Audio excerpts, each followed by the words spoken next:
Hello and welcome back to a brand new episode of the Pick a Side podcast. My name is Joel Moran, and I'm here with River Brown, Angel Velez, and Mr. Joel Dells. This is now episode 594. We're getting closer and closer to episode 600. We appreciate you guys for being along for the ride.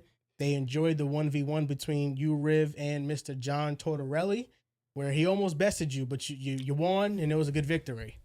I had to watch that video back. It was close.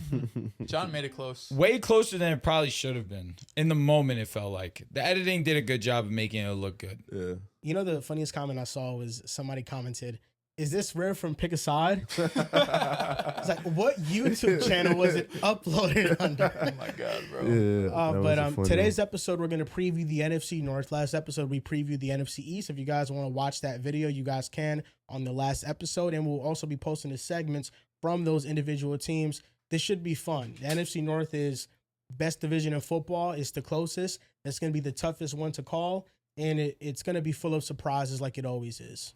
1 to 4 is definitely the deepest. I think you can make the argument if it's the best, but I do think it's the deepest division in the NFL. Yeah, now that they It's got... not better than NFC West. Or maybe the AFC West. Yeah. Just the Raiders. I think Now the that NFC West the best division in the league. now that Minnesota got Kyler, now it actually can rightfully be the best division. I do think the NFC West has a seat at the table.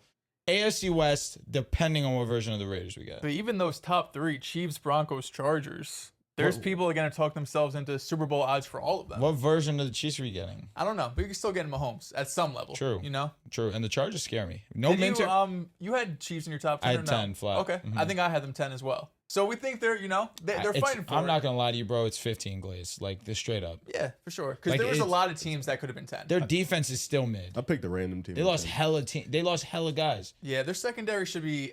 I think they'll be okay from the cornerback departures with Delane, with Noel Williams. I think they'll be okay there. Yo, Noel should break out. let me ask you a question. Yes. You said Jordan Love is your dark horse? For MVP? Yeah. Yes. You don't even have to be like a top 10 team for him to be like MVP. He could do that. The fact that they were in none of ours is pretty hilarious. They're not. The Packers? Nah. They're so many. I'll be honest, I didn't think about them. They're so Like many. from last year to this year, like remember all the hopes that he had as a Packers fan? Now Jets fan. I guess he took it all with him. Yeah. No, he turned into a Packers fan that was like the worst Packer year in like the last 4 years. They started so strong. Yeah, it was really like it was strong. so bad, bro. Then Yeah, that's I don't know. Green Bay It was a is fun time. Green Bay is just like What's the I fun don't know. time? We're gonna talk about them. I had a lot of fun. I had a lot of fun Did you going to really? Wisconsin. I- I had a lot of fun watching Jordan Love week to week and just being like, that's my guy. He is pretty awesome. So- Like, when they that play is, the I'm Eagles. not only Packers, I'm Jordan Love. That's my guy. And Jordan Love's still my guy, so I'll still be respect rooting that. for the Packers from afar. He's a great quarterback. Just What like I always what been. was your dark horse MVP? Were you on for that, or was just John? I saw yours. Who's yours? It'll always be Bo next. Yeah, I was Bo Bo next. next. John was Joe Burrow, which I was like, I don't know if that's dark horse. I but had him at the whatever. 10th pick. He 10th said Joe pick. Burrow and I had to keep together because Yeah. we had to hashtag respect John. And you were Jordan Love, yeah. Dark horse MVP. Let's go Dak Prescott. I like that. Let's go Dak Prescott. I see that in a similar light like Joe Burrow. Am I bugging? When has he ever had a chance to win it? Like Nah, 3 I mean, years the ago? year that Josh won 2023. MVP was the year that. But he Dak lost was it like incredible. I'm week sorry, 14. not Josh. You talking about The year that Lamar won Yeah. MVP. Dak lost it against Josh and the Bills, but Dak easily had the best regular No, I thought season. he lost it against the Niners.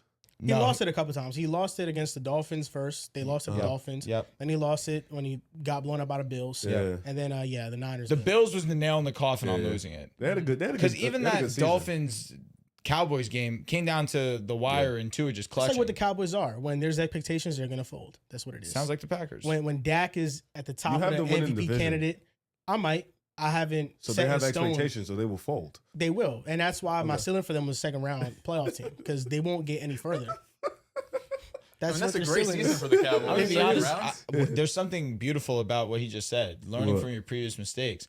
In years past, we've seen him go all in on the Cowboys and they burn him badly. So he this year, just- he's tempering expectations. Temporary expectations by still picking them. But like that's he the picked them most in Dallas previous Cowboy years. thing ever. To win the division, give you high expectations, think, yo, this is actually the year.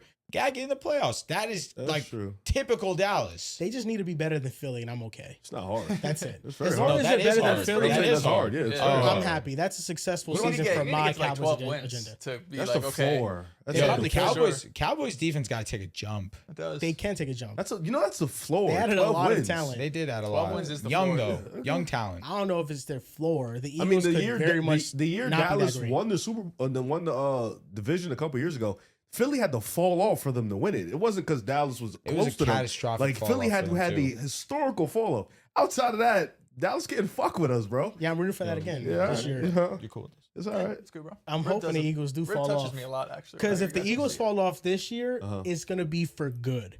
It's know. gonna take like a year or two to Yeah. retool back up. Think So this fall off will be even sweeter. Didn't we previous have a ones. historical fall of them won the Super Bowl the year after? It was pretty legendary. Type shit. QM and Cooper saved your franchise, Didn't Hurts? He made the playoffs, lost in the first round to the Bucks, and after that we made the Super Bowl. and he was Yeah. elite against the Chiefs. Was That Super Bowl doesn't sound like MVP. 2 years to So me. does that mean that you're gonna make the Super Bowl next year? We make it every other year? Low-key. The every other year shit We is make it real. every other year. Since 2022, it's every other 2022, year. 2024. 2026. Yeah, you never know. You never know. I'm excited. Listen, you can root for us. You can root against us all you want. I don't have nothing to root against you for. You're a Jets fan. Philly's not as cool as they once were, unfortunately. You're a Ravens fan. Yeah, they're What cool. did it for you with the Eagles that you're just like, nah, I'm good? We won. Honestly, yeah. 2024 they won. Then they kind of became lame. Bro said, "I'm taking the field against y'all." And truthfully, bro, He Jalen come- Hurts fell off. That's more than anything. He fell off. Damn. So you don't ride for mid. You can't. Like It's just it's not in your bones. He has no It's just dignity. like, That's- He's like, like- he's you just can't. kinda He's like not a an rider. average He's player. not a isn't. rider. You know what? Just be who you are. I think what Dell's problem is that if something is mid, he has to admit it. Yeah, He hates can't. that. He That's a can't fact. hide it. That's a fact. He can't cover it Finally. up. He can't be delusional about it. Because Like I got Drew. here and got screamed at for multiple years in a row because I said Hurts wasn't top 10, Hurts this, Hurts that, and it hurt me. And then I was like, when I watched them, I was like, I wasn't happy when Hurts was bad. You know what I mean? But Yeah. he hasn't been nearly as good as he ever Nah. was in 22. Last year he was mid. Yeah. Last year he was mid. Let me ask you something, Riv. Since listening. you've been asking me questions, Oh snap! the Broncos are high in all of our power rankings. I think Top 4. At Yet least. they're 12th in Super Bowl odds. Really? Yeah. There's a That's really big low. discrepancy between how we I pick know a side why. against them. I know Why? why. Why do you think that I think the Vegas public, doesn't view I them think like the that way? public doesn't view their quarterback as like this great guy. I think that's what it is. Because to have them, like, they're one of the most complete teams in football. So to have them 12th as odds, He went band for band with Josh. Like, listen, I'm just telling you I'm what gonna they be think. honest with you, bro. This Odds guy is great. Joel has been for 2 hours on funny. Bo Nix's Oh, meat. oh, he has been? It's ridiculous. Yeah. He went band for Wait, where did band they have with us? Josh. Who the fuck has Jordan Love ever gone band for band with? Nobody. In They the both got playoffs, one playoff nobody. win. Jeez. Who? What are- Who do you go band for band with? Where- He what's outplayed our Dak. odds? Dak is the most underrated quarterback this century to you. Century? You got me. Who's 11 teams in Playoffs, front? though. I'm Let me actually check. curious. Let me Yeah, check. I'm actually curious at that. I'll level. They pull got up the in a Chargers ahead of us. They have the Chiefs ahead of us. They like Dallas with the Chargers. But I'm man. gonna They say love the this, Chargers. and I wanted them in my top 10 bad, bro. the only thing that's holding me back on the Chargers is the loss of Minter. I think too. this Yeah. is their most talented The team offense should be in a long ridiculous. time. Okay, so this And is on Njoku scared polymarket. me. Like that addition actually got me. These are the championship odds on polymarket. Okay. Rams Yeah. 16%, Okay. Seahawks 8%, Bills 8%. I'm just gonna say Bills. the number. Bills. 4 Chiefs, 5 Ravens, 6 Niners, 7 Chargers, 8 Cowboys, 9 Lions, 10 Bengals, 11 Vegas Eagles, loves the Cowboys. 12 Texans, and then 13 Broncos. Hey, we had 11. Cowboys are in front of us. No, it's insane. It's I don't know. disgusting. I like what the Cowboys can be, what the defense can be, but to have them top 10 over some of these teams. And also, what is it that you famously say? Say it out loud. say it out loud. Dak Prescott will be Win Super successful in Bowl. the playoffs. Damn. But if you're a Broncos fan, or just if you're looking at this list, the last 2 champions, and maybe they're outliers, but the last 2 champions have been quarterbacks most people deemed as average and great rosters. That's what Denver has. I'm excited to And be at Bo 11. Nix has shown, to have those highs that, we've seen from a Jalen Hurts, we've seen from a Sam Darnold in these games. He did go and put up 30-plus points against the Bills, albeit with some extra possessions. Nonetheless, he went out there and scored. You know what I mean? It's what Lord you knows he got to go did. out there. You got to do a job at the end of the He day. led a game-winning drive on a broken ankle. Because I feel like, were the Texans in the top 10? No, they were 11. They were 11th. They were 11. But I feel like the Broncos and the Texans, you could talk yourself into the same path, but you just feel a lot more comfortable about the offense the Broncos are going to run. So if you're going to, love what Houston's doing, I do think their defense is better. You still have to feel just a lot more comfortable with what Broncos' floor is offensively. I like being 12. Good underdog story. I like the amount of turnover that both the Texans and us have defensively. Like, we are basically fielding the same roster. Them too. They just added Reed Blankenship. Yeah, continuity. I'm excited for year 2 Jade. I know we're talking about the North, but just real quick, I'm excited for year 2 Jade, especially knowing that we have Riley and Jaquan on contract deals. Like, both of them being on contract years. I know what you mean. Yeah, bro, I thought you liked Bo Nix, man. What's up? The That's Broncos. the shit that's been always bothering so me. down with Since him. day one, there's not been a day of consistency. But with last Bo year Nix. I don't know why we thought he it was kind of gonna feeling No, him. he at the was end. leader. He was at the end. It's He was this- feeling no, him. bro, Yeah, it's some the se- this is continuous- this is yeah, the continuity this there. is It's the like a new arc. season. He starts No, hating him again. exactly. The It's arc like, with what am I gonna do? Flips a coin. Like Bo Nix, don't like Bo Nix. the arc with Joel has always been the same. Off season starts, preseason starts, Bo Nix's ass. Middle the season's going on. I don't believe. Bo Nix ass in the beginning. I told you, Drew, he fucking sucks. Second half of the year, I'm here. Yo, Bo Nix is actually really good. He does really well. Actually wins a playoff game this year. I'm here up right now. Joel's like, hey, you know what? Actually, Bo Nix actually has got some tools. He's showing me some things. I like Bo Nix, actually. Here we are. Repeat the cycle. Off season, preseason. Yeah, here we Bo go. Nix actually is not that good. It's that time. I'm gonna actually read fake forgot, stats, bro. I'm gonna He read probably fake forgot. stats to you, Drew, while we're out on the porch. See what your vibe is. We did find out on Per the True porch Media. that stats yeah. are Completely dramatically fake. different. Yeah. We were looking at Bo Nix 20-plus yard completions, Uh-huh. and there was a stat that Joel saw on Twitter that said Bo Nix was outside the top 10. I went on PFF. He saw something on True Media, and they all had different numbers. And I just felt like, how could you possibly have different numbers for 20-plus yard completions? It feels like that's something that It's so is visual. pretty Like, easy to I think any figure of out. us could do if we had the time. It did it. It looked and watched the games. We could see. Oh, this was 20 plus. The only thing I thought of is that it was 20 plus yard Air plays. plays. Okay. Yeah. Plays. It doesn't make sense why the platforms differ in the statistics, at least when it came to that statistic, because NFL Pro is different than PFF, but it was much closer than True Media. Is it air yards? No, I don't Well, think it was. with I don't know what it with was the that NFL Joel was. Pro, it is 20 plus air Air yards. yards. Okay. Yeah, and Bo Nix is, I think, number 9 or number 10 Okay. in those type of throws with the most pass attempts in the NFL. We had a terrible rush offense. It was terrible. I don't JK went dislike out Bo and Nix. Bo Nix. Fuck you, pal. I love the Broncos. They're the second best team in the NFL Love to us. me. Okay. On my power rankings, I had the number 2. You love us. I think I had him too.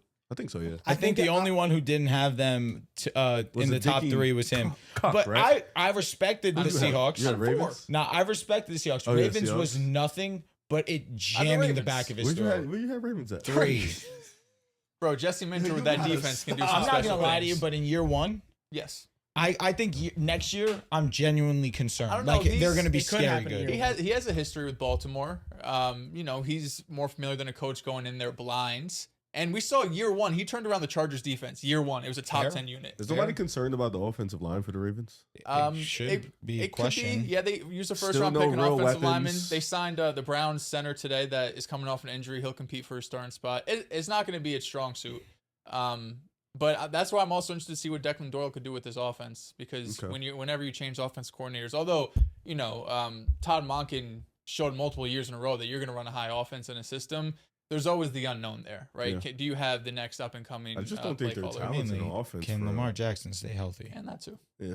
He was healthy before last year. He for was. the past 2-3 seasons. 2024 is the Yeah. greatest on regular top 10? season I've ever seen in my life. According to some people, Not Lamar's not top 2013. 10. Oh yeah, Cortland Sutton's better than him. He's not top 50. My Send that to the rankings crib. recently have just been very roster dependent because I think there is something to be said about the trend of quarterbacks that have been winning recently, that they haven't been the elite tier guys. I think now it matters more than ever that you have an all around roster, and that's why the Chiefs remain in the top 10, not because of the all around roster, but because everybody respects the greatness of Patrick Mahomes, and He's on my top 10. everybody understands how great he is, that he can really elevate that team. Can't talk about him without smiling. Like every single time he says like- Mahomes, he's nutting. he Like, cheers. Yeah. He cheeses. It's just Ear to ear. embarrassing. It's just something to be happy about because Drew, who hates the Chiefs, only has them top 10 because of Patrick Mahomes. I mean, what else? I'm not going to sit here and lie. I'm not going to sit here and lie, It's to be just- honest. That's the type of fear that he puts in people's hearts. I felt like Yeah, you no, could you're have wrong. made the argument for like 5-6 I teams. agree. So I was just like, let me just pick the wildest. But as for the Broncos, Bengals, Oh yeah, Bengals. Yeah, Bengals is yeah. crazy. Dels would agree with me here. It's I was only, like, let me pick a wild. it's one. only Hot naturally take. skeptical and it's only human to be a little bit concerned about Bo Nix. You know, not a lot of it, Mhm. but Begging us. there are to certain stop. things that Yeah. you look at and you say, okay, is this going to continue? Can this keep going forward? I mean, this past season, he was average in terms of efficiency. He played well the second half and he played poorly the first half of the Post year. bye, he was sex. He was Post really good post bye, post-bye. every game I watched. What week was the bye week? It was late. It was after the Jacksonville game. If I'm not Was mistaken. it fresh off Raiders game? No. I think that was the game after the bye. Correct. No. I'm not sure off the top of my noggin. I'm not going to say I'm Boy, that game is the 100% worst sure. game I've ever seen. But the from a Raiders quarterback. game was basically him and the Broncos not putting anything on tape. No, Yeah. that's the other game. That's the first Raiders Okay. game. He was terrible. That was Yeah. before the bye. But the second Raiders game was straight up, let's not show anything. We know we're going to cruise to a W. We kicked their ass. It wasn't even a competition. But as that post bye came on, you saw the confidence in the pocket. Yeah. He was maneuvering different. Well, He had the most pass attempts and completions of yards of 5 or less. It was partly the scheme, right? Oh my But goodness. the stat that I was telling Drew, which this wasn't a fake stat, is that 40% of his comeback wins in the fourth quarter have been against teams that have not scored 14 points. They've scored 14 points or less. And then against the And you- Bills in the second round of the playoffs, if I'm not mistaken, they scored over 30 on a top 3 defense I in the think it was something league. like crazy. And Bo Nix went band for band with the best in the league. The Bills top 3.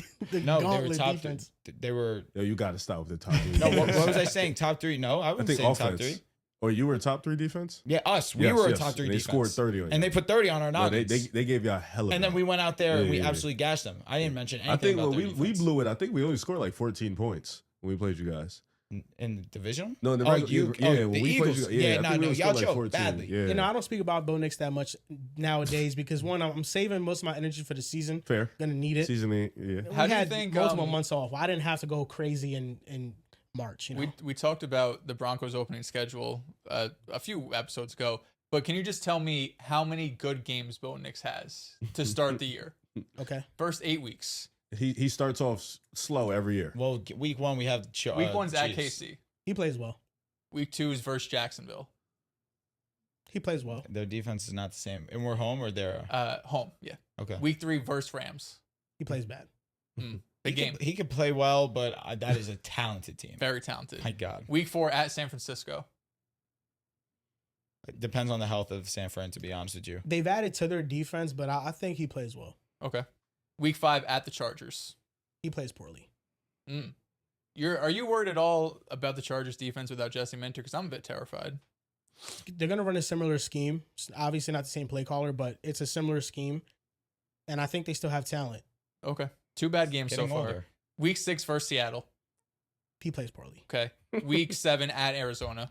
He plays well. And then week 8 versus KC. He plays well.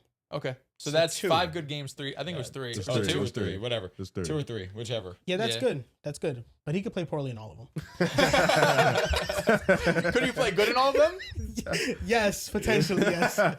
He can. But my issue is I thought we came to an agreement. Nah, After the Bills game, we were done with the game to game, week to week Bo Nix No, conversation. Bo Nix is comfortably month-to-month quarterback. month to month. Comfortably- You he's know what? comfortably month We're to month. graduating. He's I take a comfortably month to month to month. month. I don't hate a I'm month not to month. overreacting to one game, but if he puts together 3 or 4 subpar games, I'm gonna be like, what's going on? In a row, for sure. Yeah. I agree with you. Here's the thing: is that the Broncos have already shown that they can win games, Mhm. and Like he Bryce doesn't is have week to to be week that so far. great. Yeah. They've already shown it. They're a great team. They won 14 games this year, I mean, and the- Bo the- Nix played well. The 50% Giants of put them. up almost 40 points on us, bro. Almost put up 40 points So on us. the You defense guys is are a fraudulent? great team. No, I'm just saying, like, we've Sometimes you had can have a bad moments night. where Yeah, they- for sure. That's for all I'm sure. saying. Well, most teams do. And this against the Bills in the playoffs that they had just beaten Hey, the Bo Nix Jaguars. showed up. The Jaguars, who everybody universally thought was going to beat the Bills, was the best team in the AFC. Only a Going to fool go and thought do that. it. All right, maybe true. Josh Allen went on the road and beat them.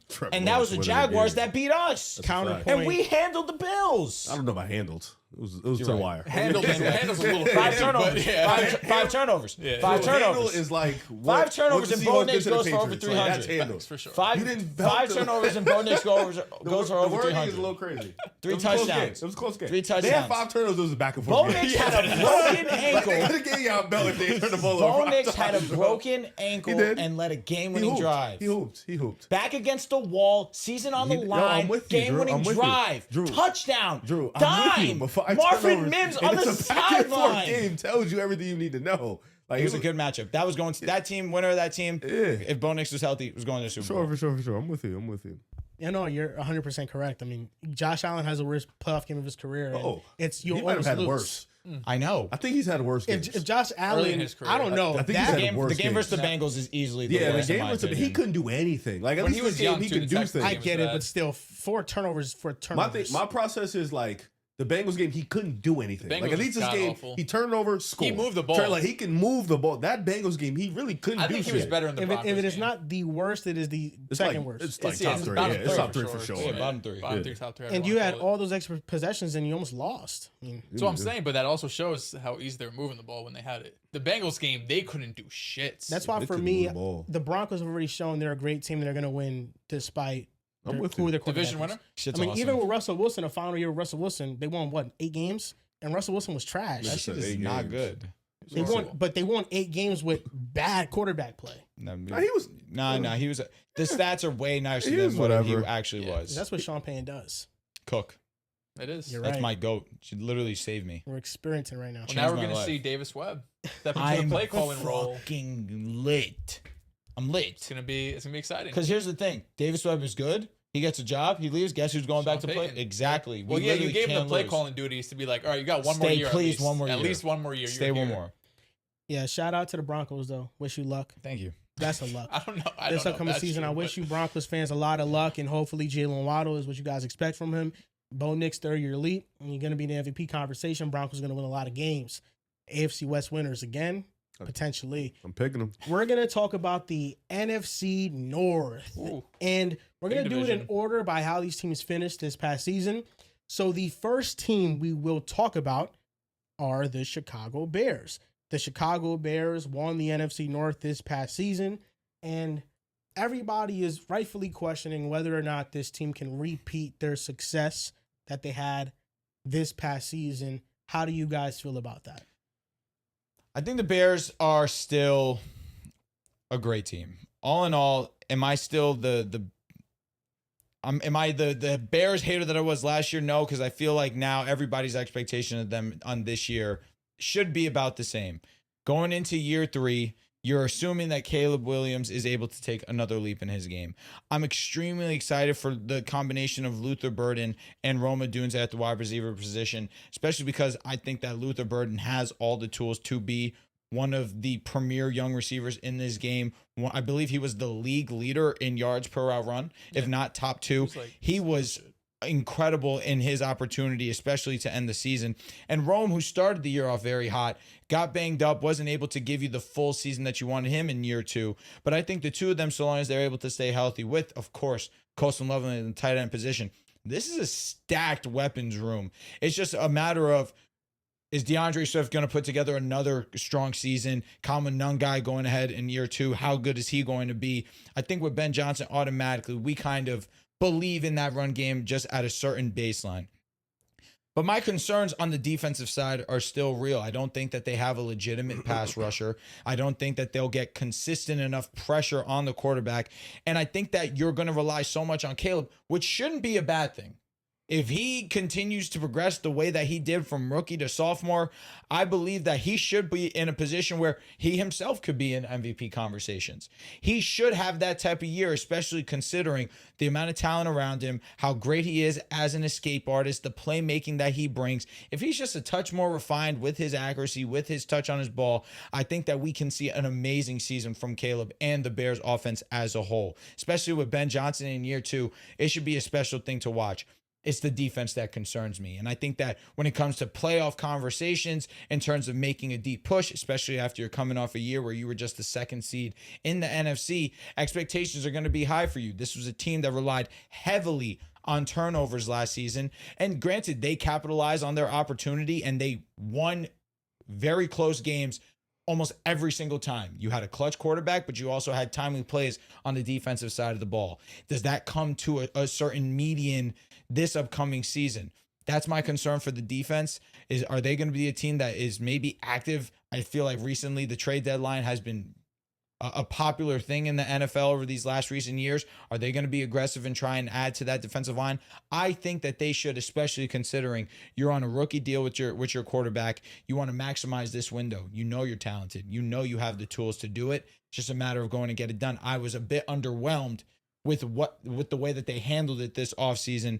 Nevertheless, this should be one of the best offenses in football. It really should be. But in terms of being the team to win the division, it's a 1A, 1B for me, and I feel like it's going to be the team that we talked about next. All of these teams in the NFC North have the same ceiling and floor, it feels like. That's very accurate. I don't know if any of them separate from each other, but they all have a really high floor. Like, it's hard to see any of these teams go under 500. Maybe one team does. All four teams were 9-8 or better 500 last year. So it just shows how talented this division really is, but I still don't think anyone separated them from themselves. And you know, Chicago, I agree with Drew in terms of offensively what you're going to get from this unit. Ben Johnson showed he is probably a top 3 play caller, top 3 offensive mind in the NFL in year one, being a full-time head coach. The offensive line probably takes a slight hit back, right? Drew Dahlman retires. He was one of the top centers in the game. But overall, just the infrastructure and the floor that Ben Johnson gives you feel really good about. The next level for them is just Caleb being more accurate. You know, like that's just the biggest thing for this offense to really get going. The run game is going to be super strong. You have 2 running backs that you trust. You have receivers that you trust. You have a tight end that looks like a superstar, maybe even this year breaking out.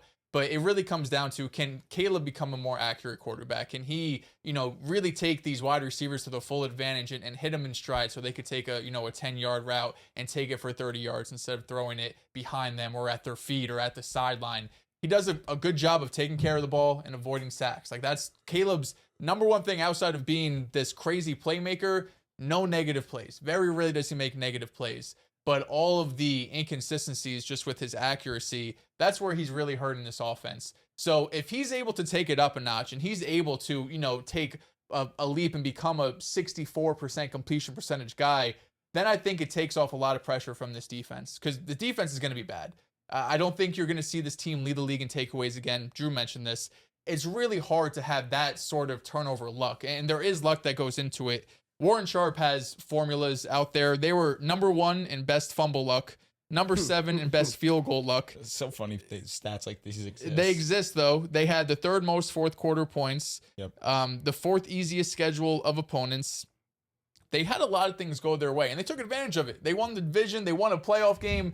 This isn't taking anything away from what Chicago did last year. It's more so of saying what's repeatable and what's not going into 2026. And it feels really hard that you're going to get this same sort of luck when the defense just isn't talented. Like, if you had a talented defense, if you had a Philly defense, a Rams defense, a Houston defense, you could talk yourself into getting turnovers because you have the talent, whether it's in the secondary or at the pass rush or even as the defensive coordinator. If you had one of those going for you, you could talk yourself into, you know, possibly repeating this, or at least maybe being like a top 10 team, a top half league in terms of turnovers or turnover differential. Mm-hmm. But this defense doesn't have that, right? I think Dennis Allen NFL's passed him a bit. They sent the 2nd most blitzes last season, and they were bottom 3 in pressure rate. So even when he tried to scheme up stuff, they really weren't getting home.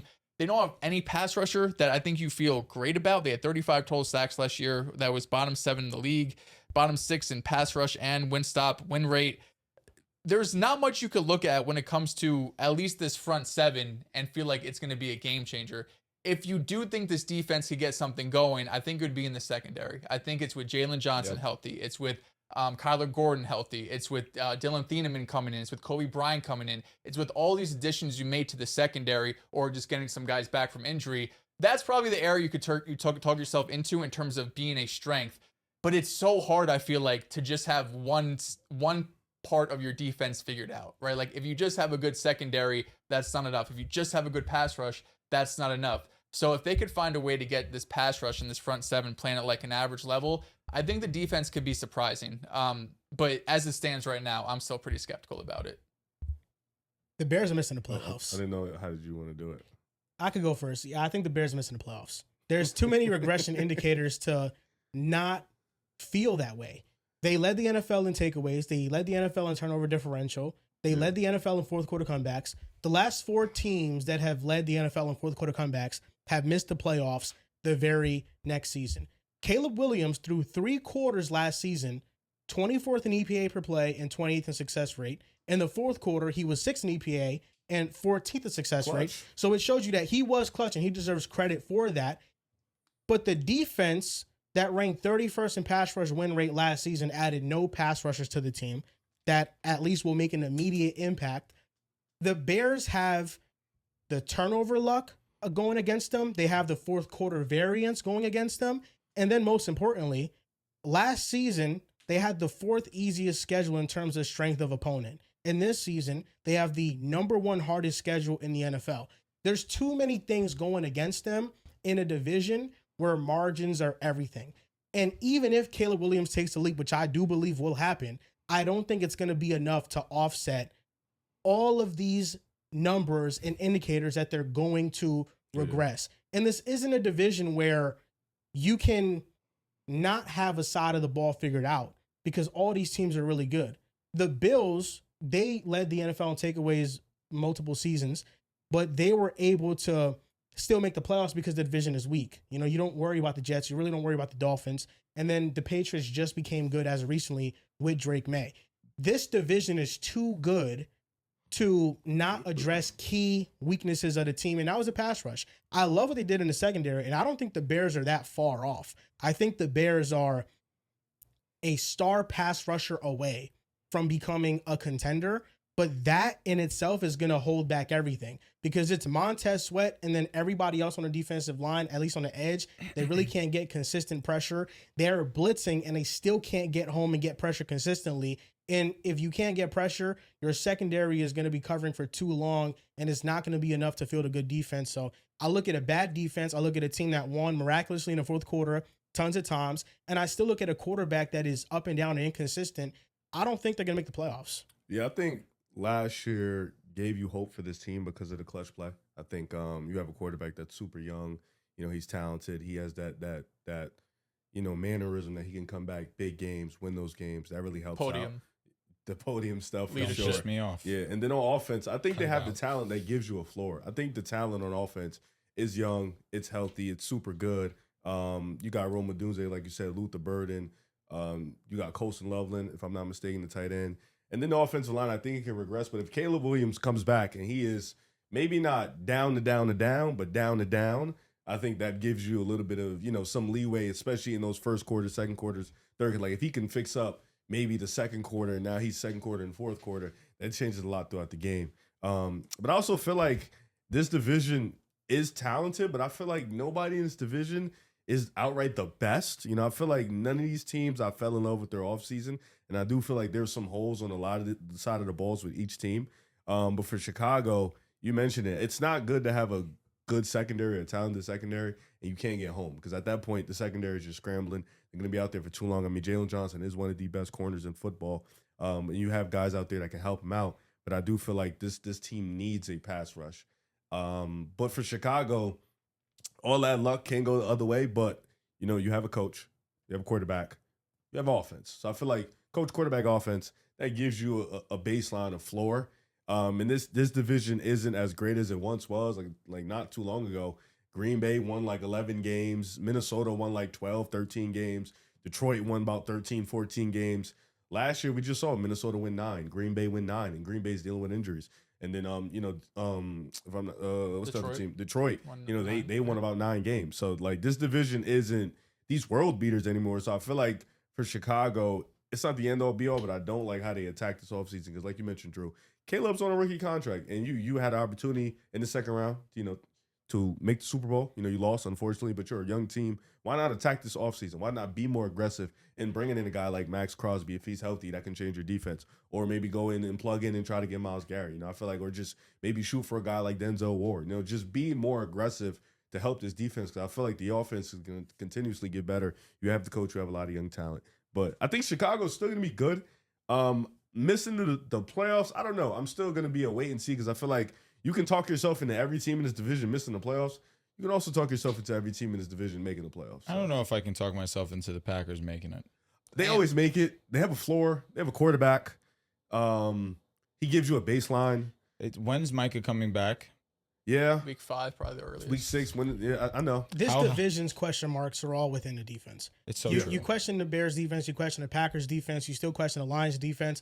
The only defense you really don't question is the Vikings. But you question quarterback with them. Yep. Exactly. Mm-hmm. So then that offsets that. The Bears are a boomer bust team, because I am leaning towards they're going to miss the playoffs, because I just believe that there's too many things historically that back up that teams that had their magic last season, they won 11 games, they just tend to not repeat that. And 2 wins is the difference between winning the division and then not making a postseason at all. It's that close of a division.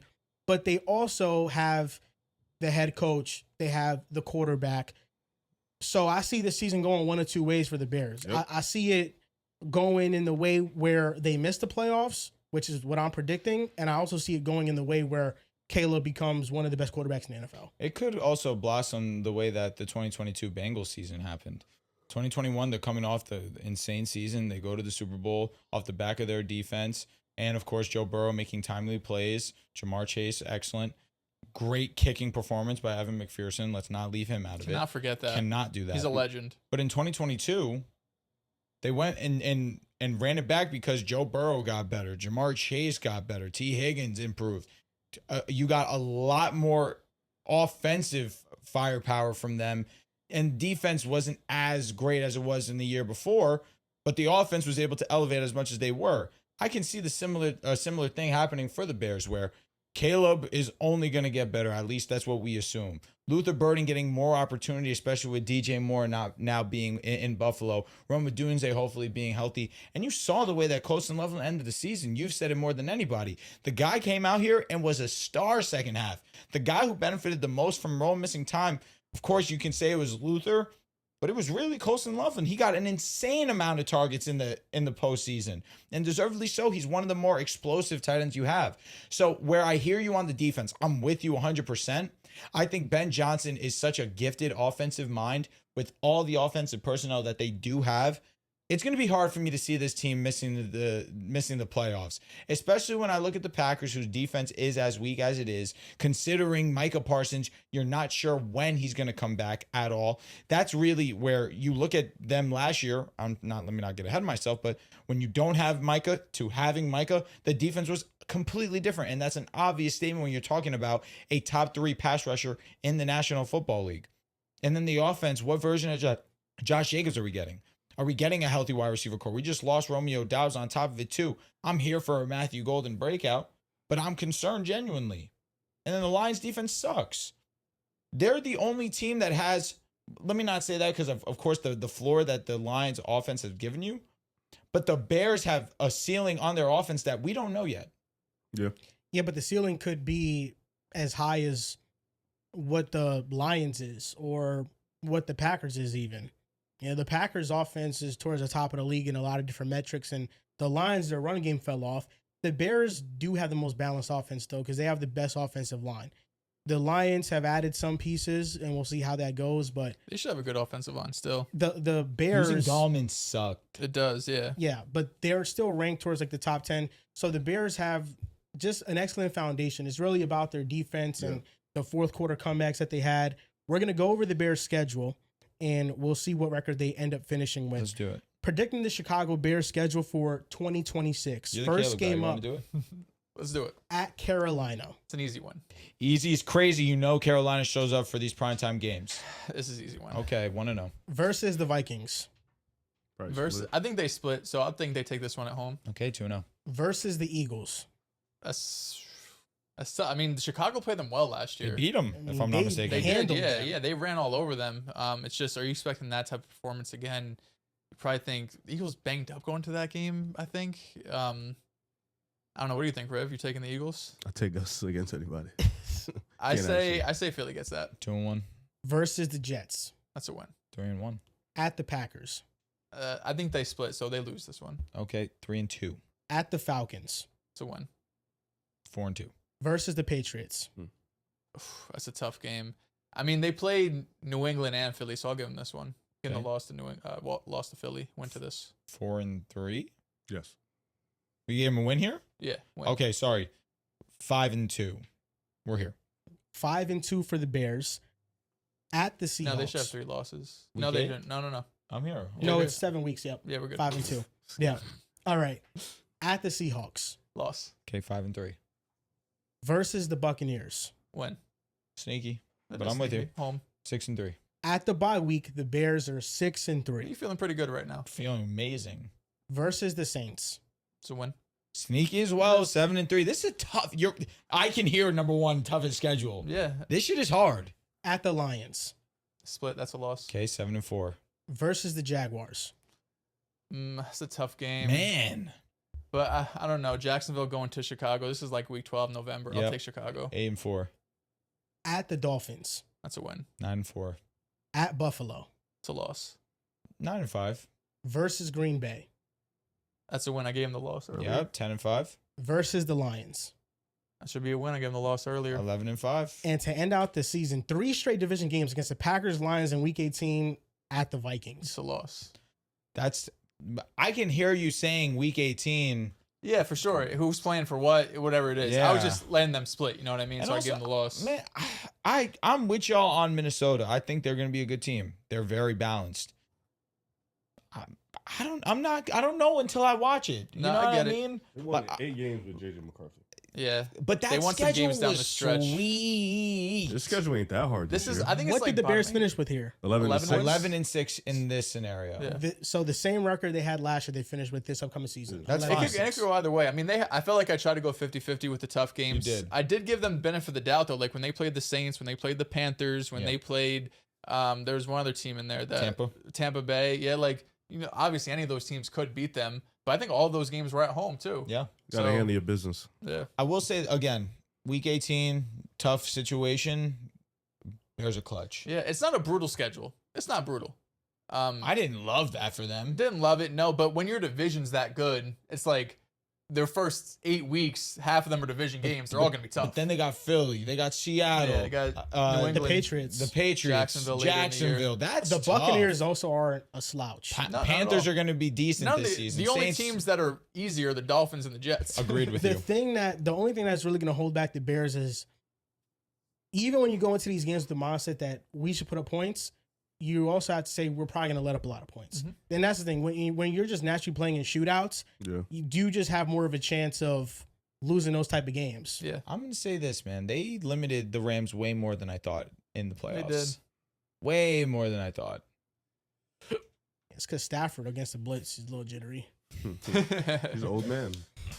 He is an old man. That's the thing with Dennis Allen for specific game plans.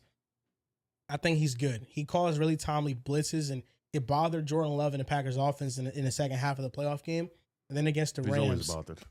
There's always something he with had them. 4 touchdowns, In the 300 second plus half. yards. He choked. Something about didn't Jordan choke. Love in He did second choke. half. He didn't choke. He's on the team.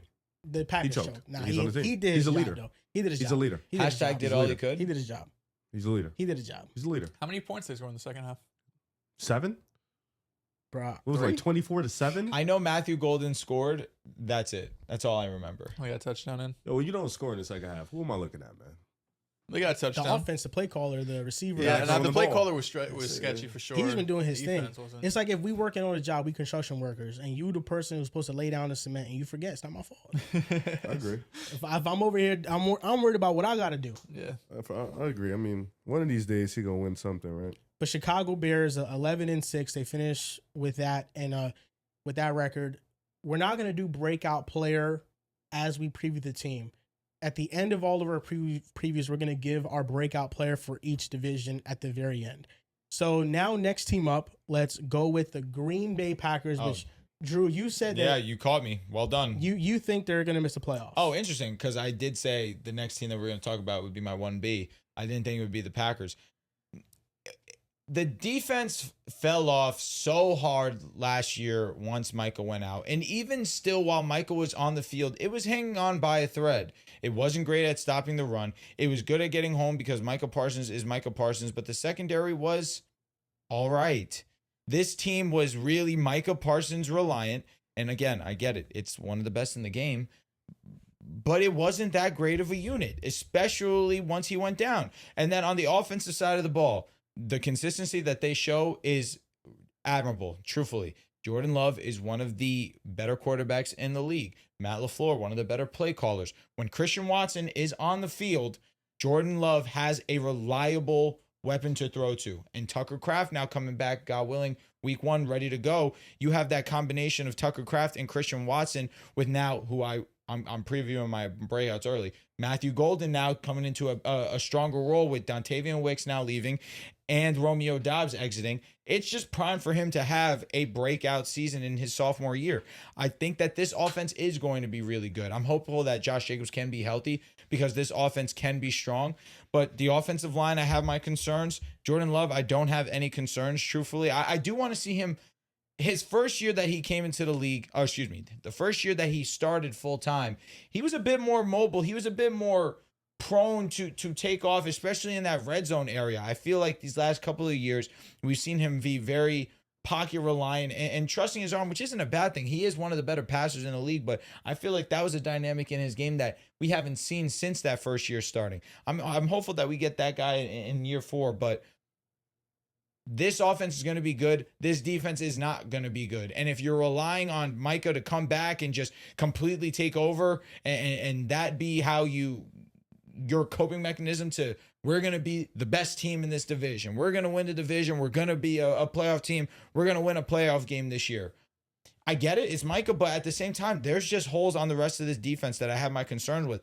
I have my concerns with the health of Josh Jacobs. I have my concerns with the offensive line. This team has talent on the offensive side of the ball. I think it's going to be a good one.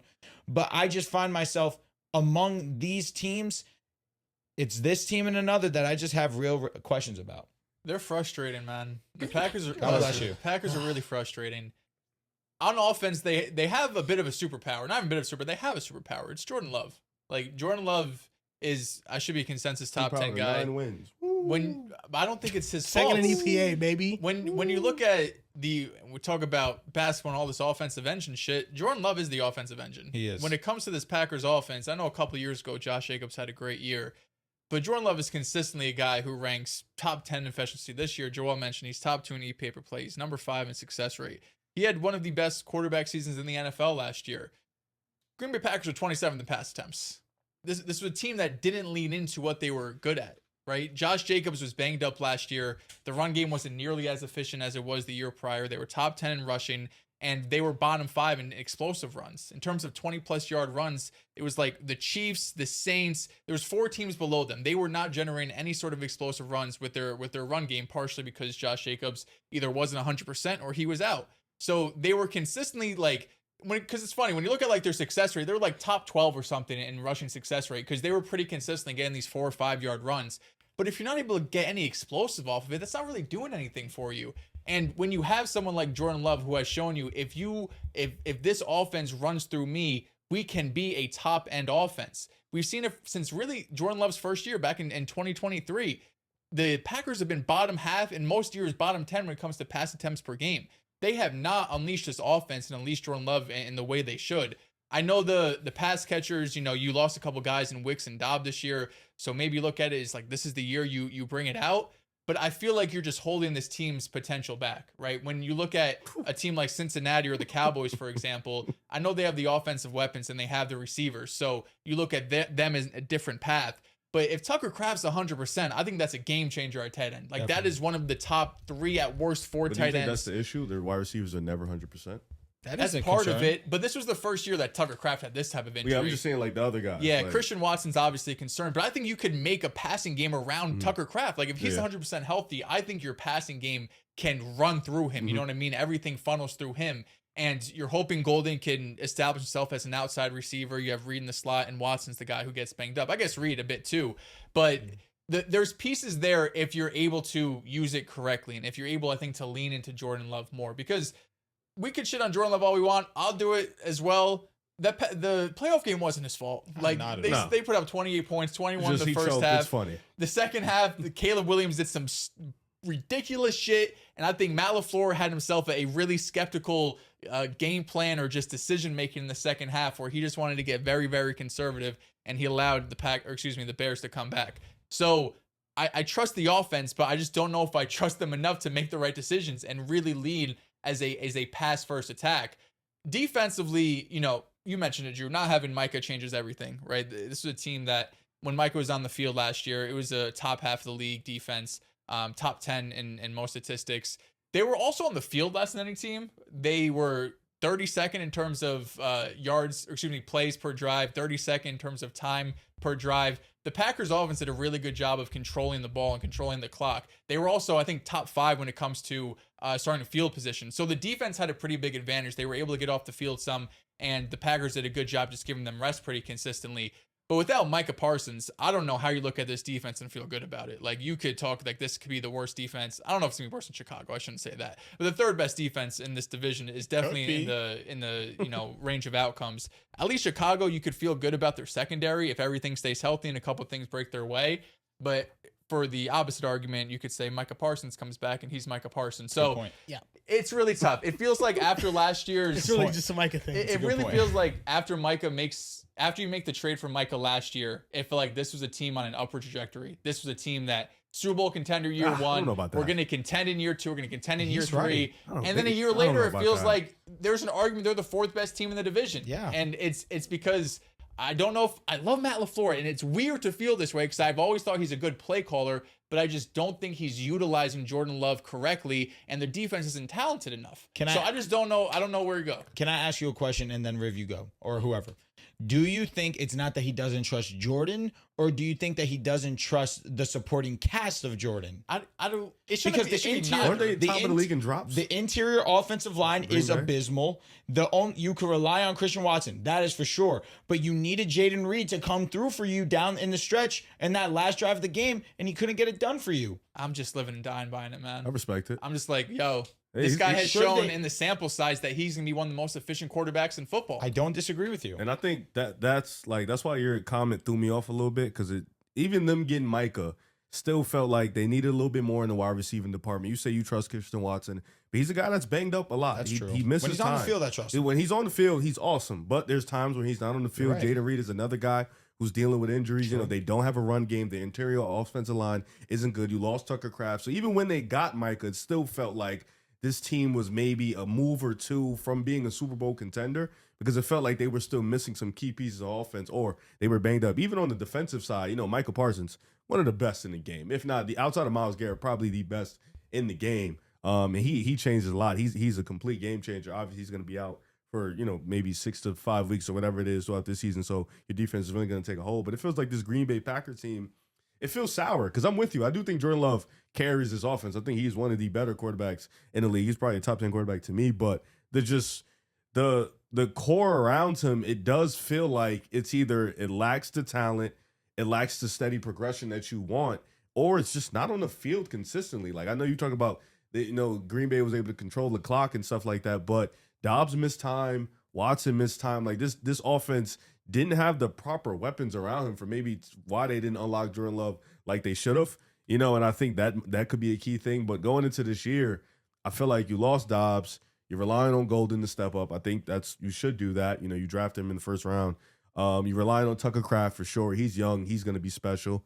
But outside of that, everybody's still a wait and see. The offensive line is still a wait and see. Are you going to have a run game? You don't know. It feels like too many questions for Green Bay. Then Micah Parsons, like we said, that's pretty huge. But I look at it as same thing I said for Chicago. This division isn't as talented as it once was, and Green Bay does give you the ultimate floor in the division. We've made the playoffs the last 4 years. We may not always win the division, but we'll always get in. We'll win 9 games, 10 games, 11 games, whatever it is, and they'll keep it consistent because they do have a top 10 quarterback, and I think that like definitively a top 10 quarterback too. I don't think they have a maybe or a shoe-in. I think for me, Jordan Love is definitively a top 10 quarterback. He's a game changer. So you have that. I think stuff can look really good. I think when it comes down to the Packers, I'm pretty heartbroken about what they are right now because I'm conflicted. I love the Green Bay Packers. I really do. I had to go back to the Jets. I had to go back home. Didn't know, man. You didn't have to leave. I had to go back home. To Shout out to Gary V. I love Gary V. And Gary V told me I needed to come back, so I did. But as an outsider now, looking at this team and not needing to be delusional about it, the only person I trust is Jordan Love. There you go. I don't trust their offensive line. They rank 26 in pass blocking efficiency. They're losing Elton Jenkins. They're shuffling their offensive line, dude. Jordan Morgan is now going to start at left tackle, which that's his natural position, but we don't know if he's going to be any good. Sean Ryan starts at center for the first time. Anthony Belton is starting at guard, who last season as a rookie, he could get better, but last season it was pretty rough. Zach Tom is their most reliable player on offensive line. He's amazing, but he got hurt last year, and injury concern is a real thing. And then the rushing offense was 21st in EPA. They couldn't run the ball. The offensive line couldn't protect Jordan Love for a long period of time. Jordan Love, only person I trust in the receiving group and the play calling. I don't trust Matt LaFleur's game management, especially in crucial moments, and we saw that last season. And then the defense. Without Micah, this is probably the worst defensive line in football. Edgerrin Cooper is a stud at linebacker, but then you bring in Zaire Franklin, who's replacing Quay Walker. Franklin's coming off the worst season of his career. He is. And then their cornerback room, probably one of the worst in the NFL. You have a major question mark about the Packers' ability to run the football, the offensive line and their ability to protect Jordan Love, their defensive line and generating pressure without Micah, and their corners. There's holes all over this team. The only reason why I can even get myself to believing that they can make the playoffs is because of Jordan Love, is because the offense is going to be elite. And the one saving grace for them is I think that decluttering the wide receiver room is going to be the best thing to happen to them. Christian Watson, if he stays healthy, he's an easy 1,000-yard receiver. Easily. Tucker Kraft is a top 5 tight end stamped in the NFL. Matthew Golden, I believe, will have a big season. He only played 70% of snaps in 3 games last season. And Jaden Reed, coming off a down year because he got injured early against Washington, but the year before had over 800 receiving yards. They have a really good wide receiver room, and this will be towards the top of the league in terms of passing offense. But I don't trust anything else. Everything else I am questioning when it comes to the Packers. Yeah, I think you should. I mean, you guys said it before. There's questions about all of these teams in the NFC North. I really am, I don't want to say souring because I don't want to speak too soon, but the Matt LaFleur stuff is interesting because I feel like I thought he was pretty comfortably a top 10 coach. You can make the argument, the floor that he's given you and the floor that he's shown you over the last few years, you have to feel great about, right? Like he has produced top offenses, obviously going back to Rodgers, but then the Jordan Love thing, you give credit to Jordan Love, but you also give credit to Matt LaFleur, his staff being able to develop him and really have a seamless transition as we see Rodgers has gone, the other way. But it feels like, what do you have to do to unlock a ceiling for this team? Like we've seen them win 10, 11 games. We've seen them win the division. We've seen them win a playoff game. But even when they won the playoff game, it didn't feel like that was a Super Bowl caliber team. So the Micah Parsons move felt like that was the first big move they're going to make to say, all right, we feel like we've had, stability that the Packers have had for my entire life. It's always been stability with the Packers. I've only seen them win one damn Super Bowl in the last, 20 years. So I feel like there's still, like Riv mentioned, there's still multiple steps away from reaching that. But I still think that if LaFleur leans into an explosive passing game more, rather than running Josh Jacobs for 4 or 5 a yard for majority of the game, you're just going to have a different ceiling. You can compete and you could go out there and you could potentially have a top 5 scoring offense. And it takes, at least alleviates some of that off of the defense. The other part of it, though, is how great they were at controlling the ball last year. That goes into Josh Jacobs having, these 5-6 yard runs, and you're able to keep the defense off the field some more. So it's difficult to tier any of these teams, but the Packers feel like they're probably in the bottom 2 as it stands right now. Matt LaFleur, I'm more out on him than I am in, and I think this season is going to be a big year for him. We forget, before Jordan Love, the Packers were in the NFC Championship game with 2 minutes and 8 seconds left on the clock. They were down 8 to the Buccaneers, and he decided to kick a field goal instead of going for it with MVP Aaron Rodgers on his team. And that essentially cost them the game because the Packers never got the ball back. And then we saw his management and the play calling in big moments against the Bears when they blew a lead. They blew a lead twice at the end of the last season and then in the playoffs. And Matt LaFleur, he just stopped having good game scripts. And Dennis Allen got the best of him in those moments. This year for Matt LaFleur, you need to unlock Jordan Love. I think this is a make or break season for Matt LaFleur because the standard in Green Bay is to make the playoffs. But if the NFL did not change to the 7 playoff team format each conference, then the Packers are probably missing the playoffs twice in the last 3 years. Yeah. So they have never won the division with Jordan Love and Matt LaFleur. And I feel like if you don't win the division this year, I mean, that's a standard. And if you don't, I think Matt LaFleur, he's not safe. His job is not safe, especially in the fashion that he's lost in the playoffs. You got to get one. You got to get one division crown. Got to get one.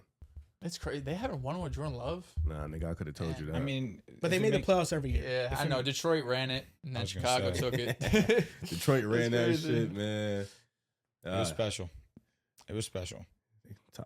The bright side with Green Bay is that you're just bringing in a lot of talent. Like, I thought healthy, they were clearly a contender last year. But you lose Tucker Kraft, you lose Micah Parsons, you lose Devontae Wyatt, too, on the interior defensive line. They lost key pieces. You lose Elton Jenkins. Yeah. Like, they lost so many players. When Tucker Kraft and Micah comes back, that's definitely going to boost their defense and offense. And Devontae Wyatt being healthy, that's what he has to do, just stay healthy. There's just no depth, it feels like. There's not. You know, Keyshawn Nixon's still important to the secondary, which is a problem. They signed Benjamin St. Juste from the Chargers, who he graded out as the 11th best corner in football. He was getting coverage. But in Washington, he didn't play that well, and that's why he was on the Chargers on like a 1-year flyer deal. But that's Jesse Minter's like brilliance with corners and schemes. We'll see if he can translate that. And then Jonathan Gannon, that's the other element of this where I don't know if Jonathan Gannon is an upgrade over Jeff Hafley. Jeff Hafley got a head coaching job for a reason. Yeah. Yeah, I don't know. That's tough. I don't know if I see either of them. I thought Gannon, he had some bad moments in Arizona. Don't get me wrong. The whole thing was bad. It was just a bad situation for them. The team was also dog shit. That defense was pretty damn good in Philadelphia when he ran it. But it was a fake defense. Yeah, he didn't give me confidence in that defense. That defense that year set the record in sacks with 70 in a year. And I thought that they were pretty mid. Their secondary was not good. We didn't play a lot of top offenses that year. Their secondary was not that good either. In hindsight, looking back on it, their secondary wasn't that good. Yeah, they're counting on 2 things to happen, really. Is Carrington Valentine, he's a good player, but he misses a lot of tackles, and he allows big plays because of that.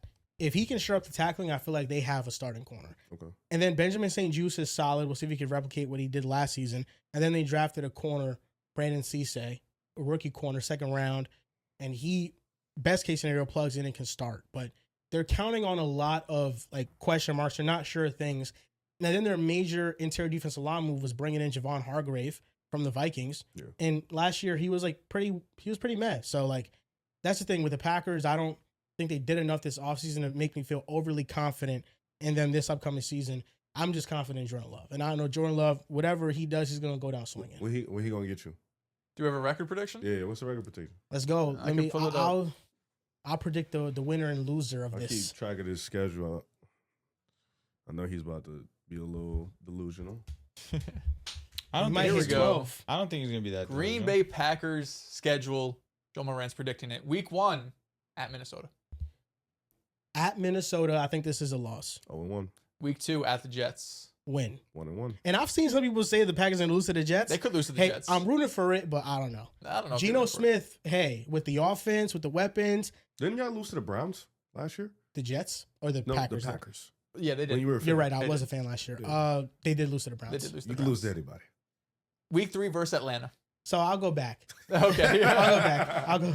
Lost to the Jets. They lose? Yes, 0-2. 0-2. Geno Smith, big game. There you go. Week 3, Thursday Night Football, short week versus Tua and the Falcons. Oh, this is a win. 1-2. Let's say Dolphins. Week 4 at Tampa Bay.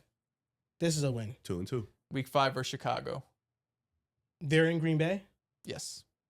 I'm going to go with a loss here because I don't think Micah's back yet. 2-3. Okay, week 6. You probably think this is the first game Micah's back versus Dallas. Wow. Need them. They improved a lot this offseason. I think Dallas wins. 2-4. Week 7 at Detroit. At Detroit, Jordan Love owns Detroit. I'm giving him a win here. They're going to sweep them, actually. 3-4. Okay. Week 8, another Thursday night game versus Carolina. This is a win. 4-4. You're back. But these are always close games. Yeah. Green Bay, Carolina, they play tough. So you're back. 4-4. Week 8 at New England. This is a loss. 4-5. Week 10 versus Minnesota. This is a win. Micah back. I think they win this one. 5-5. Okay, week 11's bye. Week 12 at the Rams. Netflix. Wednesday game. 5-5 going to the bye is disgusting. This is a loss against the Rams. Damn. 5-6. They've been fighting for this. This is tough. 500. They got 2 Thursday and 1 Wednesday game in the first 12 weeks. They deserve it. That's tough. Week 13 week 13 at the Saints. This is a win. You're back to 6-6. Week 14 versus Buffalo. You're back to 6-7. Nah, I got it. It's at Buffalo. Versus Buffalo, so it's in It's Green in Green Bay. Bay. Give me the Packers. 7-6. The Bills play well in the cold. They do. They do. Sure. They do. They play well But in the regular season. This is They just were such nice. a must-win game Right. for the It Packers is. right here that Okay. they will win. 76. Sometimes things like Green Bay. that don't matter. Jordan Love outdoing Mahomes and won in primetime late in the season. His first year as a starter. He did do that. There you go. All right, week 15 versus Miami. Win. 8-6. Okay, here we go.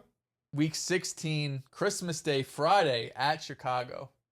They lost the first one. They'll win this one. 9-6. With Micah in back. in Soldier. Yeah, I had the Bears winning in Yes. Lambeau. And then Mike is back. Yeah, Micah is back here. I Hey. think they catch a rhythm. 9-6. I think the Packers get their get back. 3 straight losses to the Bears. Can't make that 4. They win this one. Okay. They're due. Week 17 versus Houston, Monday night. Please. I think this is a loss. 9-7. And week 18 versus Detroit. I think they're going to sweep them. Yeah. Listen, 10-7. if you get week 18 Detroit, cold and Green Bay, I like their chances. I like their chances too. This 10-7, and they lost to the Jets. And it was Back- a back to it, yeah. It sounds very Green Bay. But they did beat Buffalo. So I think that's around where the Packers will finish, though. That I makes mean, sense. that's where every NFC North team feels like they're at. 9-11 wins. And it's going to be a close race, honestly. But yeah, they can make the playoffs just because of the strength of J Love, baby. That defense is sweet, though. And Micah might not be able to save it all himself. Because what? It's McKinney, Edgerrin Cooper, Evan Williams. Wyatt, Evan Williams, and the list. Young stud. And the list. I'm bugging out, or It's not very talented. It's super thin at edge. And honestly, they have 3 receivers you like. But, I mean, they're injury prone. And then you have guys backing them up that I don't know how much I trust. that offense is gonna be fun. So halfway into the NFC North preview, let's look at where polymarket has these teams. So polymarket has the Lions at a 35% chance to win the division, the highest amongst any team in the division. We'll get to them. Number 2, the Green Bay Packers at 29%. Then number 3, the Bears at 23%. And number 4, the Vikings at 15%. Seems close for the most part. Interesting. These Minnesota markets, feels like some decent value, man. I'm not a fan of them. Honestly, whoever was in 4th place, I probably would have said decent value because I don't think there's a 35 to 14% gap between these teams. No, I definitely don't think there's a gap between the Lions and the Vikings like that. Last year, the Bears were last by a significant margin, too. Like, Yeah. nobody thought they'd win the division. I remember having won. the preview, and I know for me, and I think the rest of us felt the same way, that we really like Chicago. We like the talent. We like the coach. But the division's too damn hard to honestly. If you were predicting Chicago for like 8 wins last year, it felt like you were really reaching because they had a tough schedule. Or I guess it was number 1 in terms of difficulty, but just the division they were in, it was hard to predict a team that was, one of the worst teams in football the year before to be competitive, even when they had an easy schedule. So the caveat with that is that after the end of the 2025 season, after compiling all the team's records, they did have one of the easier schedules. Going into it. But going into the season, it was top 10 in difficulty. So it was a tough schedule going into it. Until But it then wasn't. you see teams and how they are. It's like, okay, this might not be so tough. Yeah, when after we're all. predicting it, it was difficult because the schedule. That's what I thought because I obviously remember wanting to like Chicago and just couldn't. But that's what the markets feel on the NFC North right now. What, bro? Is that I crazy? You make me you. sick to my stomach. I hate you. You don't ever see a team or like, yo, I really like them. You look at the schedule, like, all right, never mind. Like, what the fuck am I gonna do? Like, you know what I mean? Fair enough. You guys can make your predictions on Polymarket using code PAS26 if you want to help support the podcast. Please make your predictions responsibly. You deposit $20, you get $50. And we're going to keep previewing the NFC North, with the next team being the Minnesota Vikings. The Minnesota Vikings coming off a 9-8 season where J.J. McCarthy was starting. They had very high hopes for him, but he ended up not having a good year. He's one of the worst quarterbacks statistically in the NFL. He was towards the top of the league in big time throw percentage, though. There we go, JJ. And in average depth of target. So, I mean, he did have some splash plays. He did show off that arm, but on a down-to-down basis, consistency was not there for him. It was good towards the end of the year. But Kyler is now coming into town, and this has people wondering, I mean, what can the Vikings be? What version of Kyler Murray are they getting? Is Kyler going to finally give us a glimpse and show us for a full season that he can be the first overall pick that he was drafted to be? Is this a Sam Darnold 2.0 situation where he comes in and he takes the world by storm? Yeah, I don't know. I want to believe. I want to believe, and I'm going to believe, because I, unlike my friend to my left, I actually see it through. I'm just honest. I do think that there's just such an overwhelming amount of talent weapons-wise for him to have success. Maybe the running back position is weak, fair enough, but the wide receivers he has is one of the best in the league, if not the best in the league, you could argue, with Jettas, Jordan Addison, and now bringing on Jawan Jennings. I think who's under the most pressure this year more than anybody else is Kevin O'Connell. I think you and I were having this conversation, and I think you kind of really brought it into perspective for me, understanding 2 years removed from Sam Darnold. You believed in J.J. McCarthy. You weren't able to make it work with him. Now you wanted Kyler Murray. You bring him in here to kind of prove like, yo, it's actually not my fault. Let me bring in some competency. What it reminds me of is when Dave Canales came to the Panthers and Bryce Young was playing like shit in year 2. And then he sat Bryce Young down for Andy Dalton to kind of be like, yo, guys, it's not me. Trust. Let me cook. Andy Dalton goes out there, does his thing. Andy Dalton comes back, breaks his hand, whatever happens. Bryce Young comes in, rest is history. Now bro's locked in, franchise quarterback. Bryce Young, 3,000 passing yards. He's him. Hey, post benching, second most big time throw to Joe Burrow. Nevertheless. Why did Andy Dalton's play fall? But Andy Dalton was ass outside of that one game he started at the very beginning. He was ass. Nevertheless, I digress. He goes glad now. You're okay also, Andy. I am glad he's okay. Red Rifle, shout out.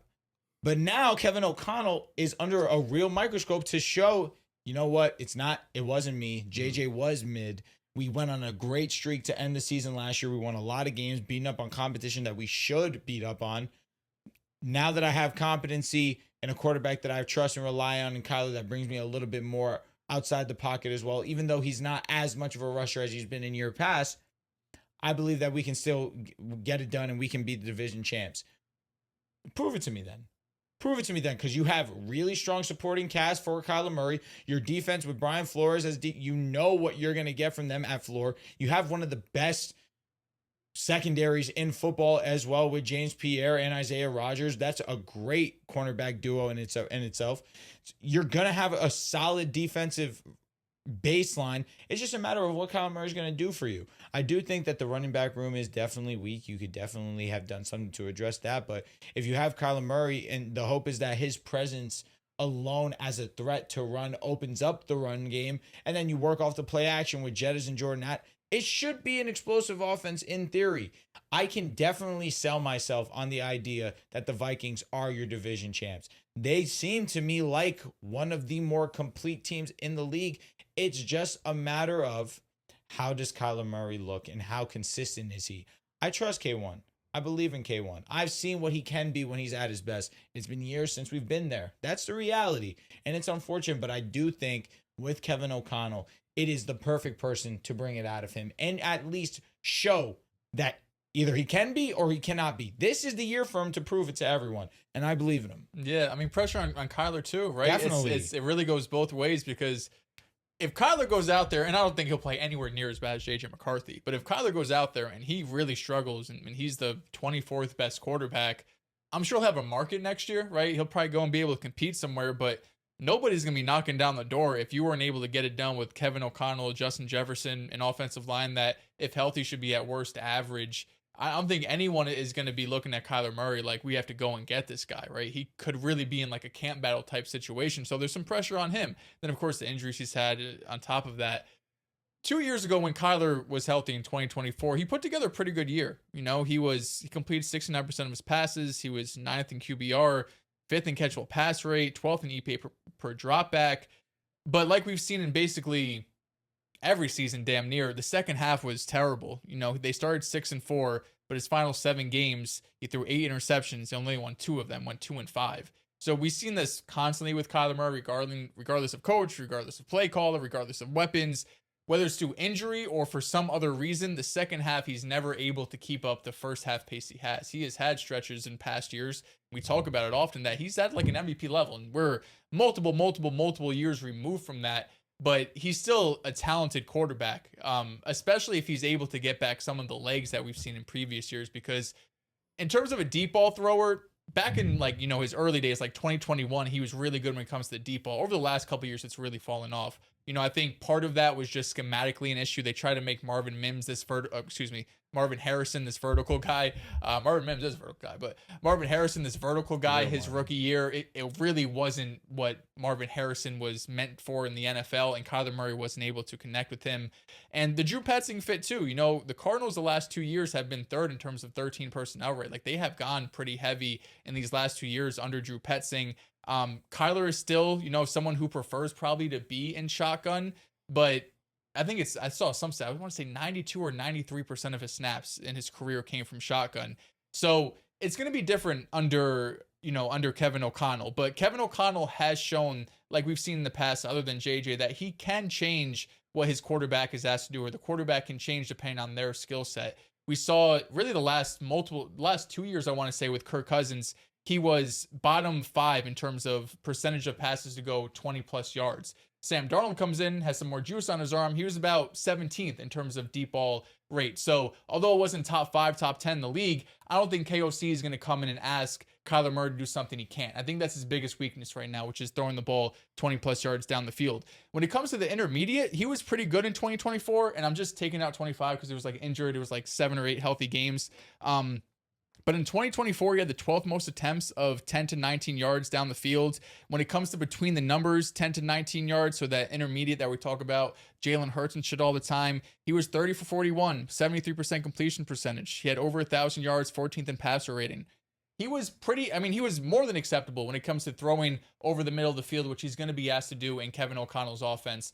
So you could definitely talk yourself into why Kyler Murray should work here. I think Brian Flores has proven himself multiple years in a row, even with the loss of Grenard, that you feel pretty good of a floor you're going to get from him. He's going to put out some funky blitzes that are going to screw up a lot of offenses, a lot of quarterbacks, and he's going to uplift this talent overall. So I feel pretty confident about the defense. It's funny because, you know, last 2 years ago, you would never thought you're questioning Kevin O'Connell and the type of offense he's able to put out there.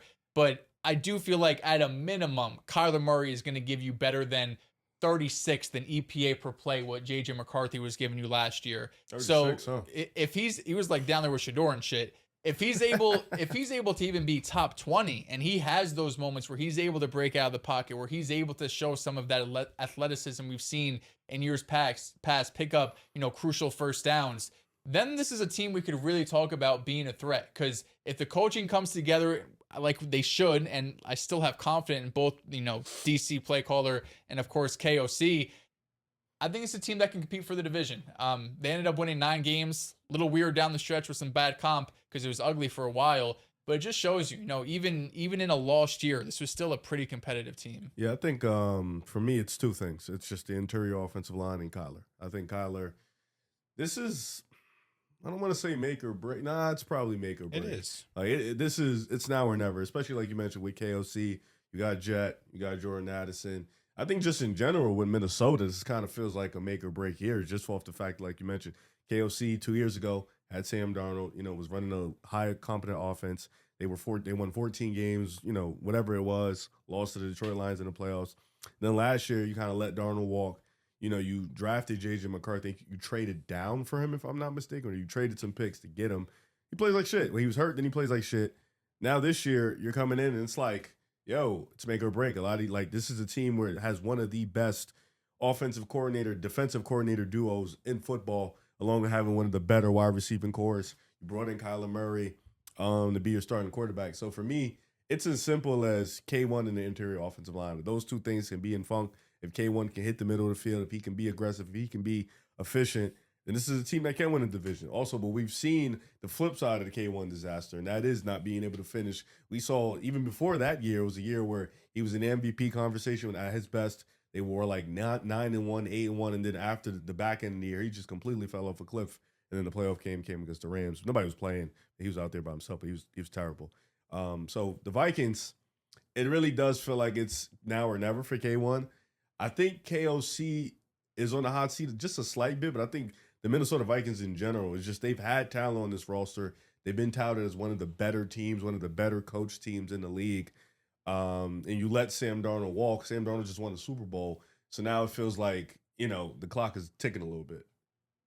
I'm kind of confused at what people don't see with the Vikings.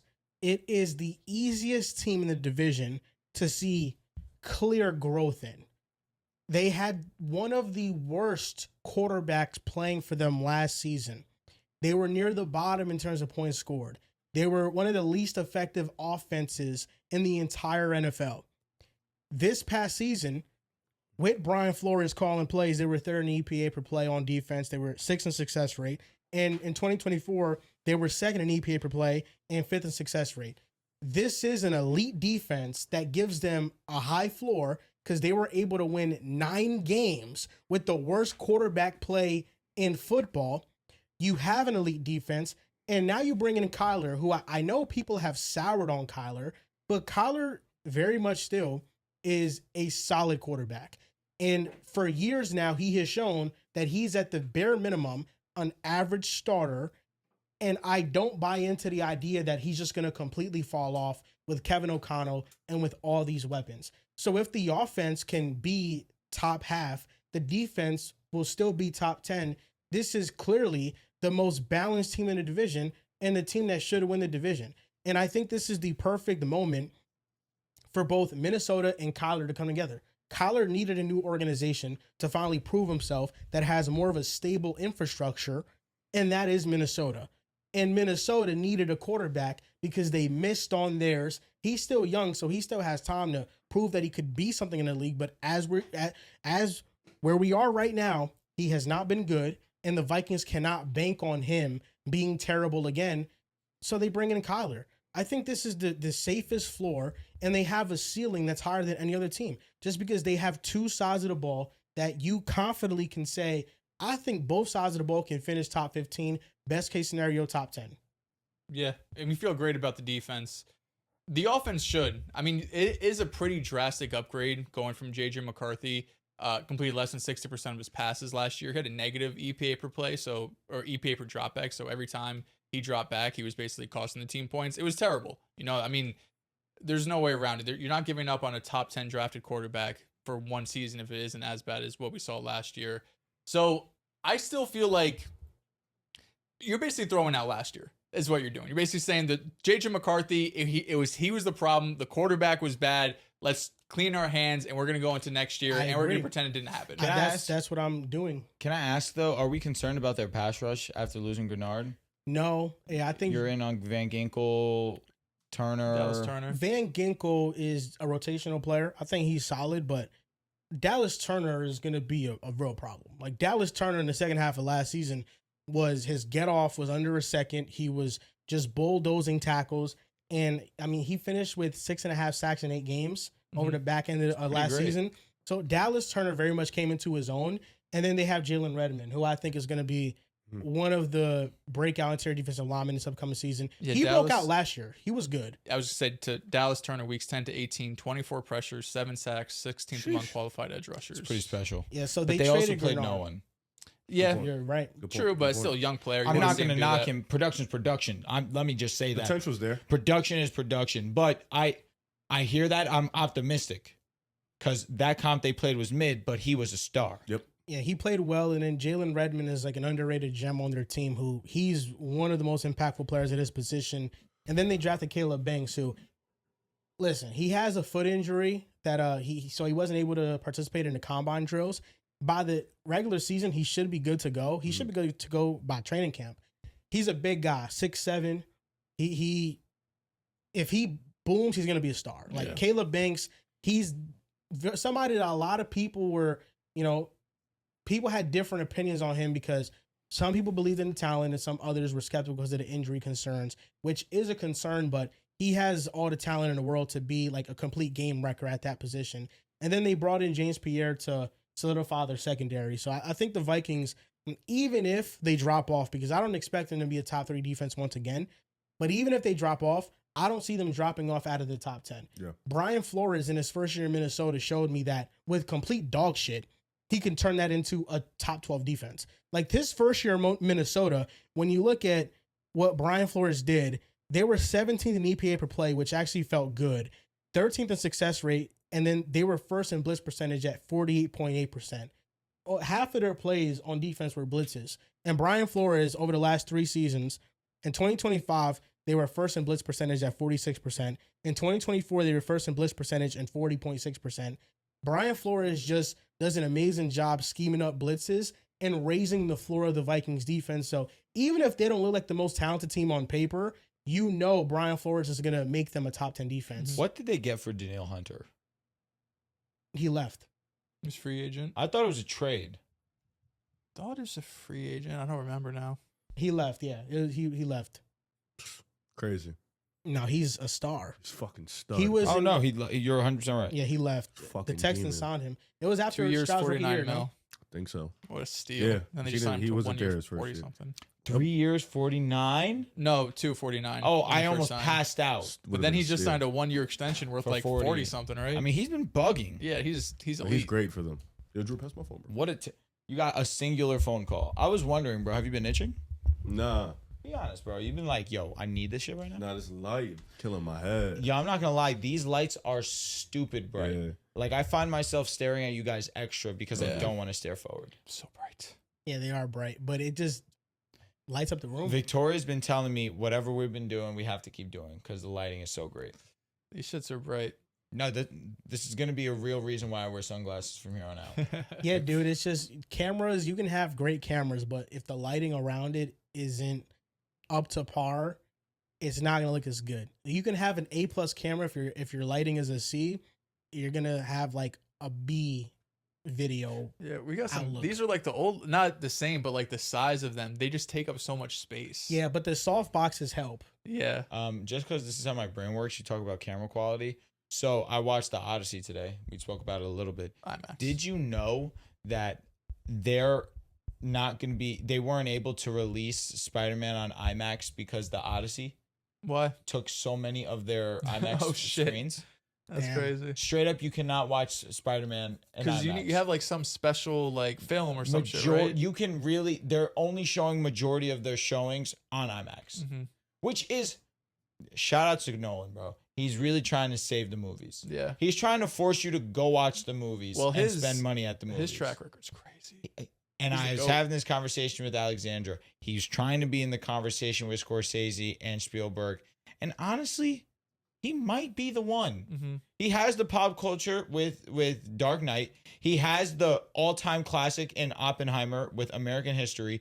And now he just made another banger in The Odyssey. He had the Prestige already. Inception. Inception's yeah, crazy. What's the Odyssey about? Inception and Interstellar. Interstellar, bro, facts, he yeah. is the greatest. Those 2 movies alone He's are like the greatest. You stand forever. Interstellar. Christopher Nolan? Yes. Interstellar is my favorite movie that I've ever watched. I That's think nuts. I'll never Yeah, forget it's watching so in the good. movie theater, just like I don't know if it's feeling my my favorite. face was numb. Like, It was bro, great. what Dude, am it's I so watching? peak. Yeah.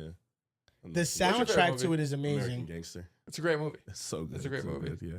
That's my favorite. The soundtrack to Interstellar is really what got me. It's just I think Amazing. Inception's is better than Interstellar. Dude, Inception's just it's so hard to follow. Hey man, I'll like be I'm honest. not even gonna Yeah, like. I- It's I- such a fair That and point. The Departed. The part is Departed's an a great all-time movie. movie. That shit was the so ending perfect. of The Departed Bro. is one of the greatest endings. You in had a movie. Leo, De Niro, Yep, Matt Wahlberg, Damon. in their bag. Perfect. And Jack Nicholson. Like, Nicholson, not De Niro. Yeah, Nicholson in his bag, bro. It was so great. So no, amazing. peak acting. Yeah, and it was like not old. It was like a good quality See, but movie. I think that's Scorsese.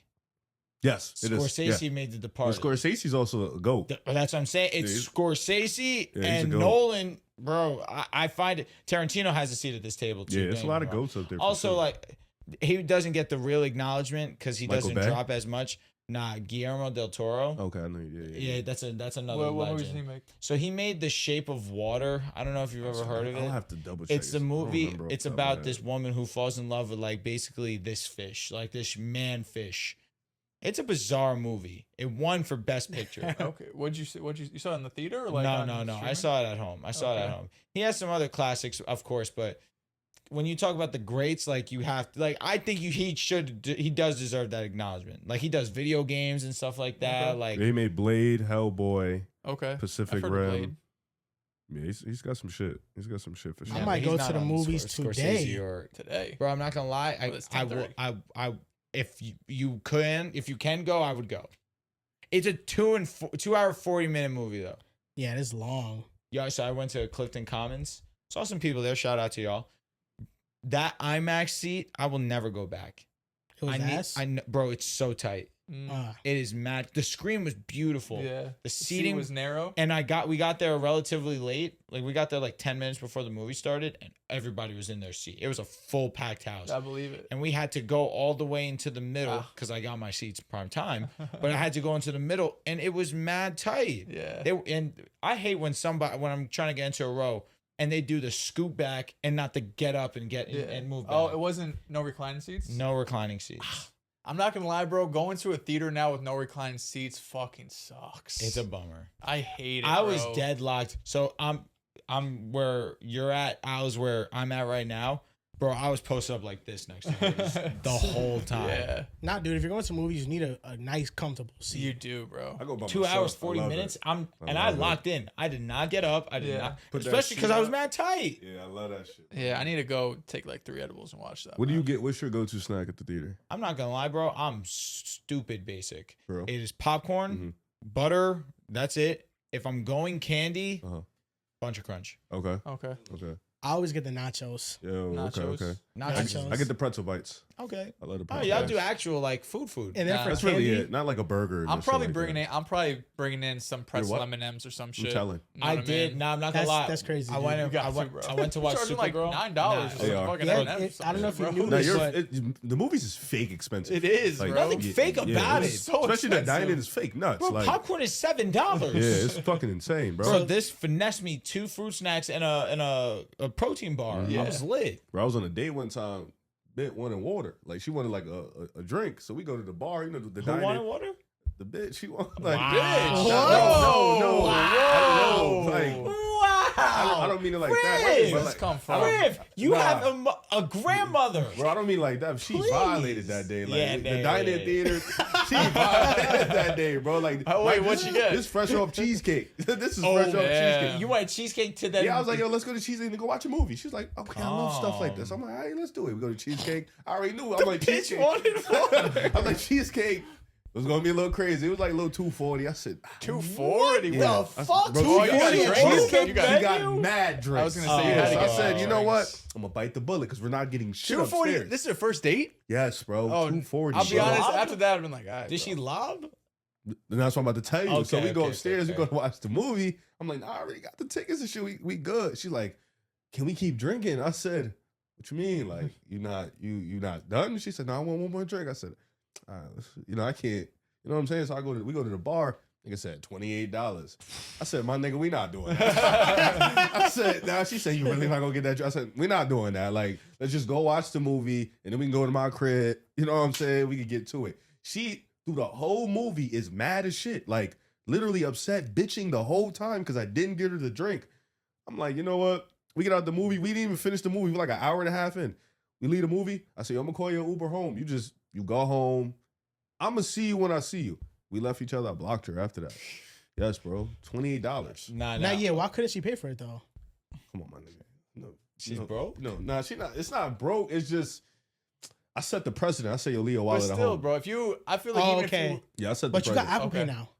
You do Apple Pay. Good point. I ain't thinking that. I feel like you Nah, drop you spent $240 on a $240. dinner. That's what I'm saying. The female could at least be like, "I'll cover You would my think drink." that, but I would she- want but her she to at is, least you know, be like, she's- "Yo, can I cover?" And Yeah, I'm it's like, also the fact that like the water $28. If you don't want to pay for it, that's fine. But is she gonna still be thirsty because you can't pay for it? well, like, no, you got to go try to pay get a for it drink, yourself. like a. But she tried to get a drink. Like Yeah, she tried yeah, to bar drink at more at the the di- at the bar. dining Yeah, thing, the dining yeah. did. But you know, she's, you know what I'm saying? So like for real, like she, you know how they act.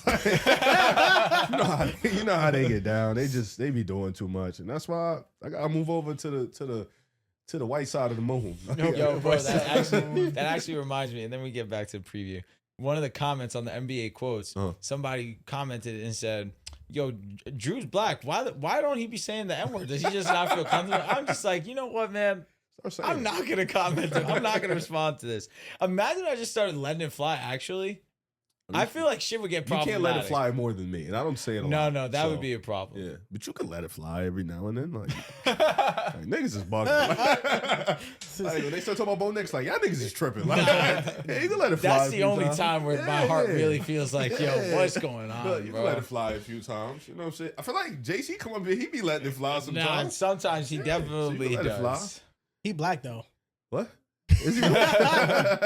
So these are some Kyler Murray numbers. Did you just say I'm not? Not that he said JC. No, I didn't say anything about you. Yeah. No, so these are some Kyler Murray numbers from 2023 to 2025. 13-17 record as a starter. Completed 68% of his passes. 46 total touchdowns to 24 turnovers with a 91.6 passer rating. The Cardinals in that same time frame 2-19 without Kyler. And over the last two seasons, Kyler, full seasons, 15th in EPA per play and 13th in success rate. This basically tells me that the Vikings at minimum are getting an average starting quarterback. And I think if the Vikings get an average starting quarterback, then they can win 11, 12 games. I think their team is that good. Do we want to do a schedule prediction for the freaking Minnesota Vikings, man? Yeah, let's do it. Okay, let's bring it up. I should have had this prepped. Okay, here we go. Is this your first time, bro? Dude, honestly, it hits me at the last minute. Here we go. Vikings schedule prediction. Who's going to do it? I'll do it because you know I love my Vikings. No, I'll do it, nigga. It's Jet. Nah, it's such a fair point. How about both of y'all? But you're Kyler. Type shit. Yo, we're Let's really do back. it. Let's do it. Let's Are do we it. back? Oh, my nigga. Yo, tell that nigga lock in. No, I need that rock. We need that rock. I can't wait for the Madden franchise. Yeah, we need that rock, bro. All right, week 1, starting off home against Green Bay. Let's take this one. Fucking win, of course, bro. Are you keeping track? Yeah, I bet. That's the record. What's 1-0. Nice. All right. Week 2 at Chicago. Let's give him Chicago this one. I agree. 1-1. Week 3 at Tampa Bay. Sneaky. I think we could pull this one out. At Sneaky Tampa game. Bay? It's At Tampa sneaky. Bay. This could be a tone setter. This is great weather. Early in the season, great though, weather. Tampa But I feel Bay. like Tampa got to get adjusted to the pieces they lost. You know what I'm saying? All right, I'm with you. And they're young. You know I'm what I'm saying? 2-1. Week 4 versus Miami. Please. 3-1. Week 5 at New Orleans. Sneaky. I'm saying L. You want okay. I mean, they could start out 4-1. No, they could, but I also want to put respect on the Saints. But I feel like Sort of Minnesota want vibing to out. make a statement. Like They could. Minnesota want to make a statement. I feel like. So fuck it. Yeah, Win. let's come on. Man. All right. Week 6 bye week, early bye. Week 7 burst the Colts. Wait, week 7 is. I thought the record's 4-1 right now. We're Week 5-0. 5, week 6 bye. Week 7. We're No, 5-0. we're here. We're No, here. you lost one. We're To good. who? Yeah, we lost one. 4. You guys are 4-1. Okay. Week Okay. 6 bye. Now week 7 versus Now the then, Colts. We gave the loss to Chicago. We're Facts, good. facts. Versus the Colts. Versus the Colts. Off the W. bye. Win. Off the bye. Yeah. Fresh off. All right. Week 8 at Win. Yes, win. Bro. 5-1. What's going on, man? I'm here, bro. Y'all moving fast. We're here. 5-1. 5-1. 5-1. Here we go. Week 8 at Detroit. At Detroit. Tough game. L. Week 9 Monday. Nah, give him one. Give him one. Give him Okay. one. Yeah, give him one. Week 9 Monday Night Football versus the Buffalo Bills. Josh prime L. time. L. Yeah. 5-3. Not thinking about it too much. L. Week 10 at Green Bay. L. We took the first one, right? Yeah. Yeah. Okay. 5-4. Week 11 versus the 49ers. Ooh. Hey, last year. No, was it 2 years ago? Yeah, this L. It's a tough game though. 5-5. So after a hot start, the Vikings are 500. We're slowing down. It's a neutral location game. I don't know where they're Hey, playing. hey. Changes things. Week 12 versus Atlanta. W. 6-5. Verse. Yes. W. Okay. Week 13 versus Carolina. Sneaky, but W. We got to bounce back. I know you love your Carolina. We got to bounce back. This is one of those games I could see Carolina playing like shit. Yeah, give me Minnesota. 7-5. Week 14, Thursday Night Football at New England. L. 7-6. Week 15, home versus Detroit. Thursday Night Football, sneaky. I know. Well, wasn't Sneaky, I can see it in Minnesota. Wasn't that a short week for us? Question. Short week for both, yeah. Wait a minute. Minnesota at home versus Detroit. Panthers? I'm sorry, Patriots? Patriots is at New England. No, we're on the road. Oh, yeah, for sure. But we're home right here. Against Detroit. Yep. Week Oh, 15. Win. Yeah, W. 8-6. Week 16 versus Washington. W. They suck. Week 9-6. Week 17 at the Jets. They Win. suck. 10-6. Toss up. Week 18, close it out. Home versus Chicago. We gave them the first one? We did. I feel like this is going to be for the division. But that's tough. The Bears can win this one, man. I agree. They can win both. I'm going loss. I think the Bears are my division winner, man. So how many wins did you have the Packers? 10-7. 10. I had the Bears at 11. We had Minnesota what? I would 11 or say 10? if I have Minnesota winning division, they win this game. Yeah, that week 18 it could go. Well, that's the thing with this division. This division feels like every team is within this range of outcomes where they're going to win 9 to 11 games. Because the Vikings here, I mean, it feels as if they have 6 to 7 games that I feel comfortable that they will win. So it really comes down to the division matchups for them. Well, Detroit, that's the last team we have to preview. They have the easiest schedule in football. So that feels like a major advantage because, I mean, obviously these guys still play like 70, 80% of the same opponents, but you're going to have those, 4 games it is a year where they're going to go up against a 4th place schedule, 3rd. I forgot who had the tiebreaker, but they're getting the easier opponents, just like we saw Chicago last year. This was my 1B. The Lions offense, just at a baseline, it is just such a ridiculously stacked group.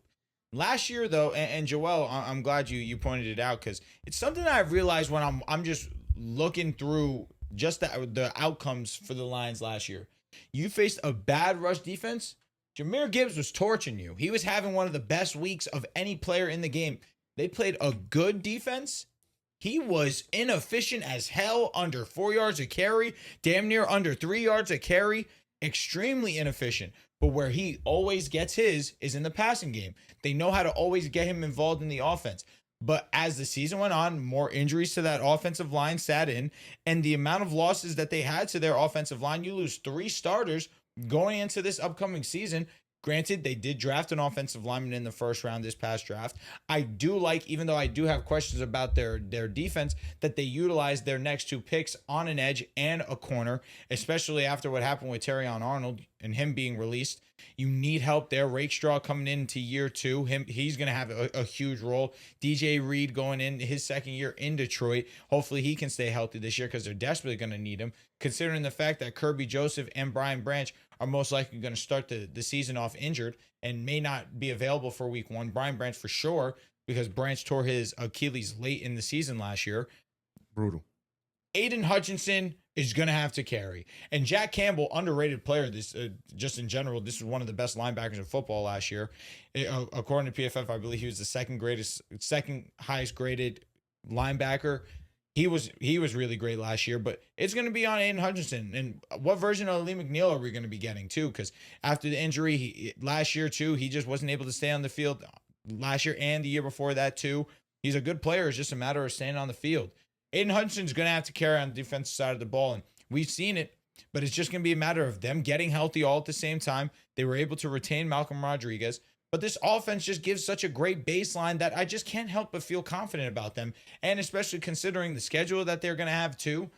I feel like it's just prime for them to have a bounce back. Drew Petzing coming in and working with a pocket passer. We saw it be successful with Jacoby in Arizona. Why can't it be successful with Jared Goff, Amon-Ra St. Brown, Jameson Williams, Sam Laporta?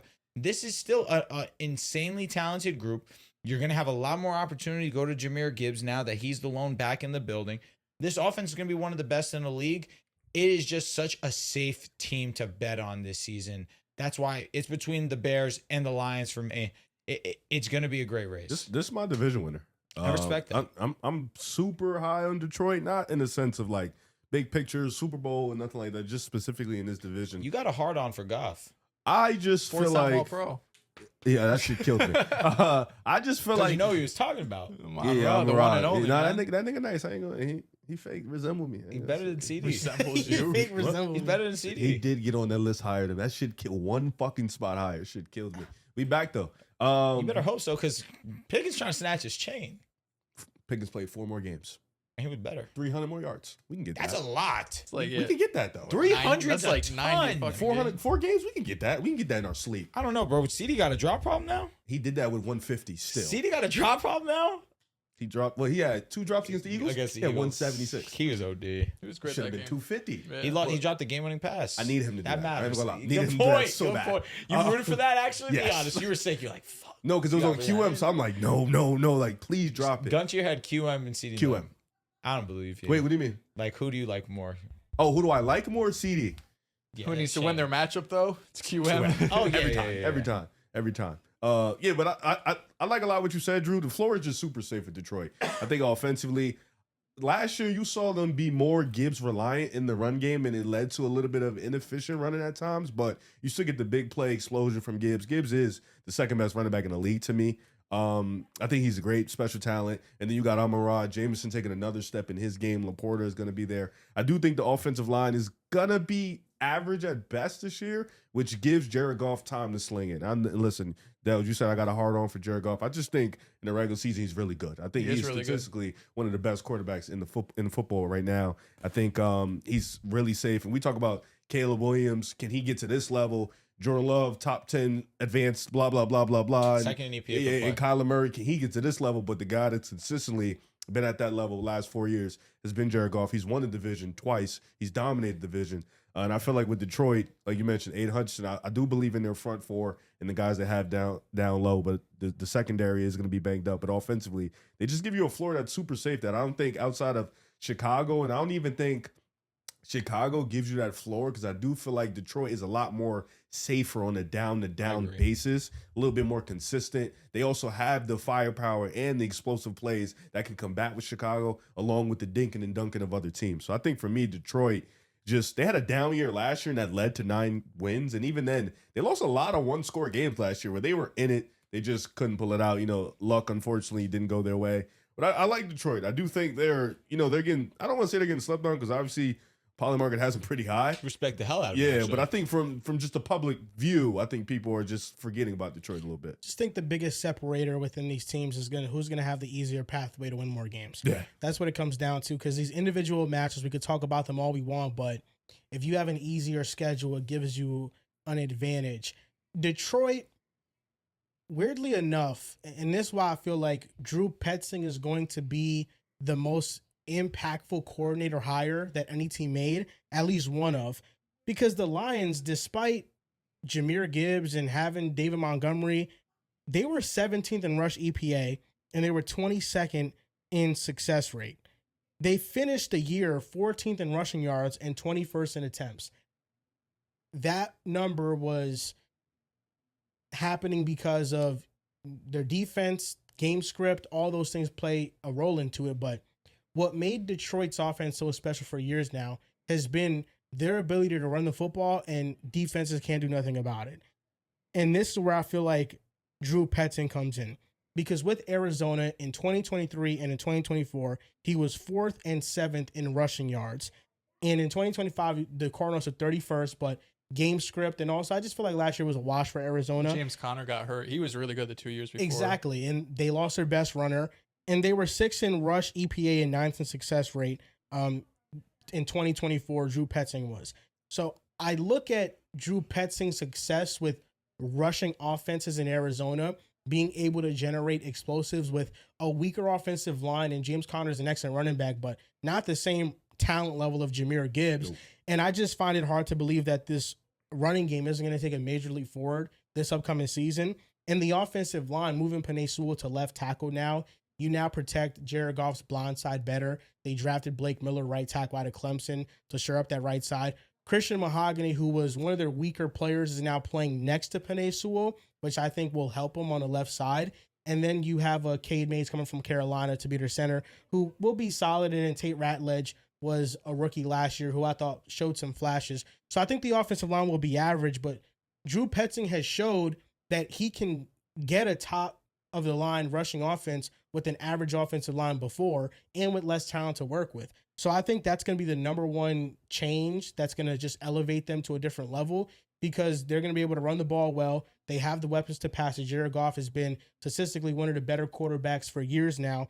And their defense is still concerning, but they have a floor with Aiden Hutchinson, the pressure that he can generate. The cornerback room is really the biggest concern for me. But that's why I said earlier, every team in the NFC North outside of the Vikings, their defense is a problem. The Packers, Bears, Lions, all of their defenses feel like they're a problem. The thing is that they all also have offenses that you trust way more than Minnesota's. Yeah.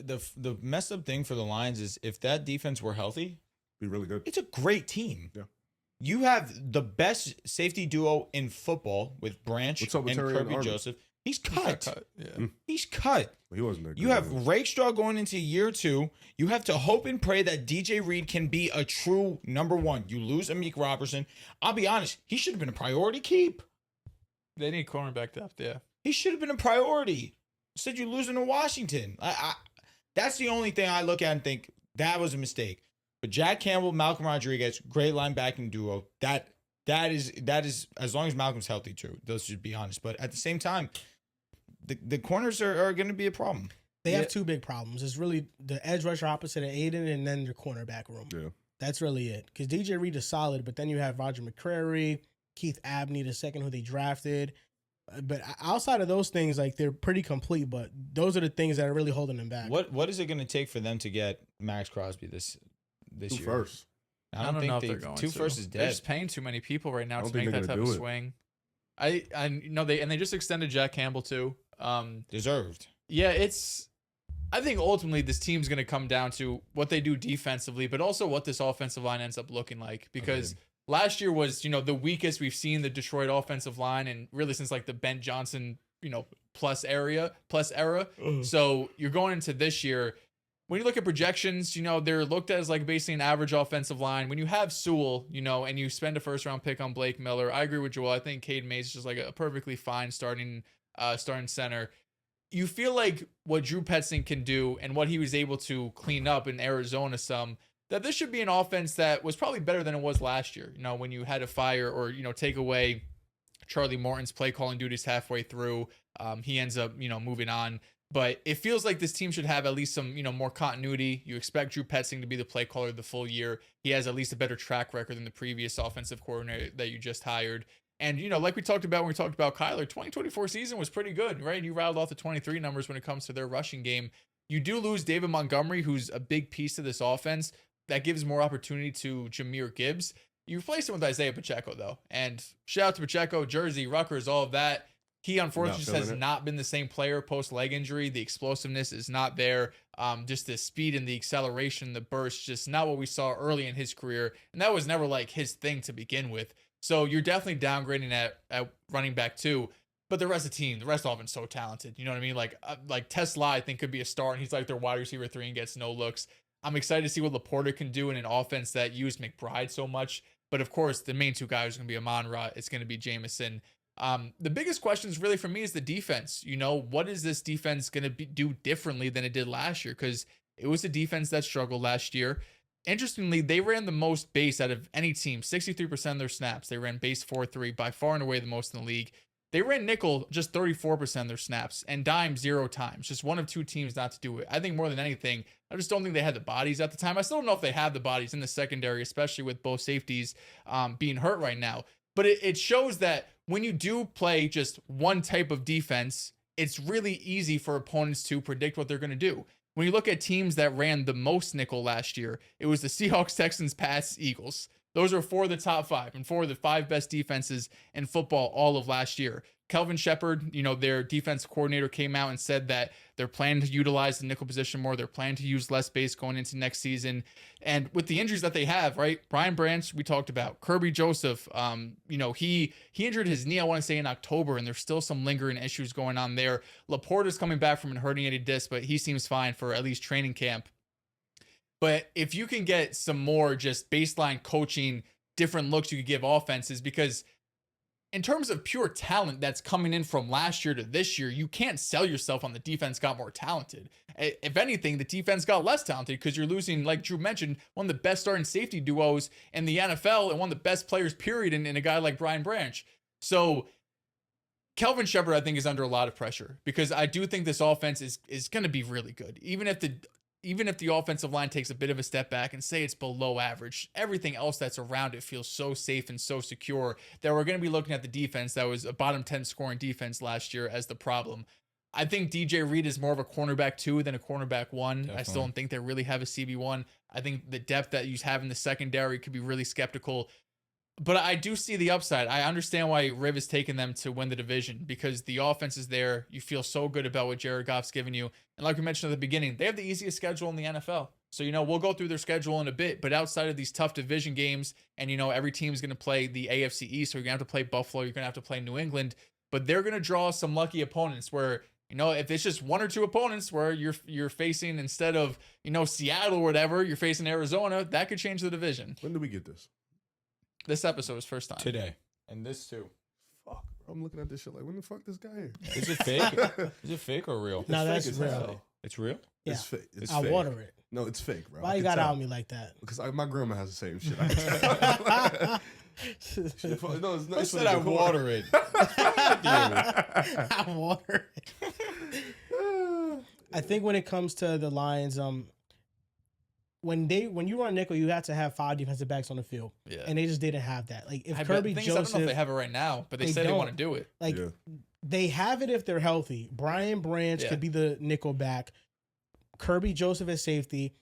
But even if they want to put them both as safety, then you have DJ Reed, Roger McCreary, Keith Abney. Like those are their best guys, and that's why it's a thin group. That's why that's why for them they don't really have an incentive to really play that way because they don't have the corners to play that way. Yeah. That's why they'd rather stay in base because all they really have is their 2 safeties and 2 good corners. Yeah. They really don't have a third corner that could be fielded out there consistently. And even then, last year, they didn't have another good corner. It was DJ Reed, Arnold, who was bad, and then their 2 safeties, so they had a hole regardless. Well, Amik is solid. Yeah, he is. But he's more of a nickel back than a boundary corner, but he was solid. But even then, he can't be your second best cornerback. I don't think so. Is he the cornerback Darius Slayton? Nah, he a little bit better, but I agree. It's similar. Like it's a similar thing, though. All right, sorry for interrupting you. Amik Robertson, like he's solid, but I don't think he makes or breaks their defense. Yeah, listen. After the Terrion Arnold they cut, need depth. Low key, they need depth. They need I'm not better even trying than to Arnold joke, and bro. Amik probably. Arnold was dead ass. Amik was better than Terrion Arnold by a lot. Not hard. Yes, because Arnold was He terrible. sucks. He really just wow. That's why I'm excited about Roger McCreary. I've liked him since Tennessee with the Rams he played last year, and he was all right. And I think that with the Lions, he'll be solid. He's more of a nickel than a boundary, so I think Kirby Joseph and Brian Branch will be, the opposing safeties. But you can mix it around, and the reason why those teams can have that success, like a team like Seattle, Nick Amenawari plays that position for them to where he's like the ultimate Swiss Army knife. He's not even really a safety. He's more of a linebacker. And he really doesn't have the responsibilities of a safety, but he plays that at an elite level. And the Lions have their version of that in Brian Branch, not to the same degree. So when he's out, it really makes a big difference. But no, I think the Lions, they have a similar weakness to the other teams in the NFC North, and we'll see how easy their schedule is because I haven't seen their schedule yet. Drew can predict the games and stuff like that. I got the schedule up. I can keep track of the record, or you can, Riv. I should do it because you're not good at it. Okay. Bro, the Lions are your team, bro. You can do it. Okay. Yeah, division winner. Okay. All right. Predicting the Lions schedule. Nice. Riv thinks are going to win the division. Week 1 versus Saints. Tough game, but I think the Lions will win it. 1-0.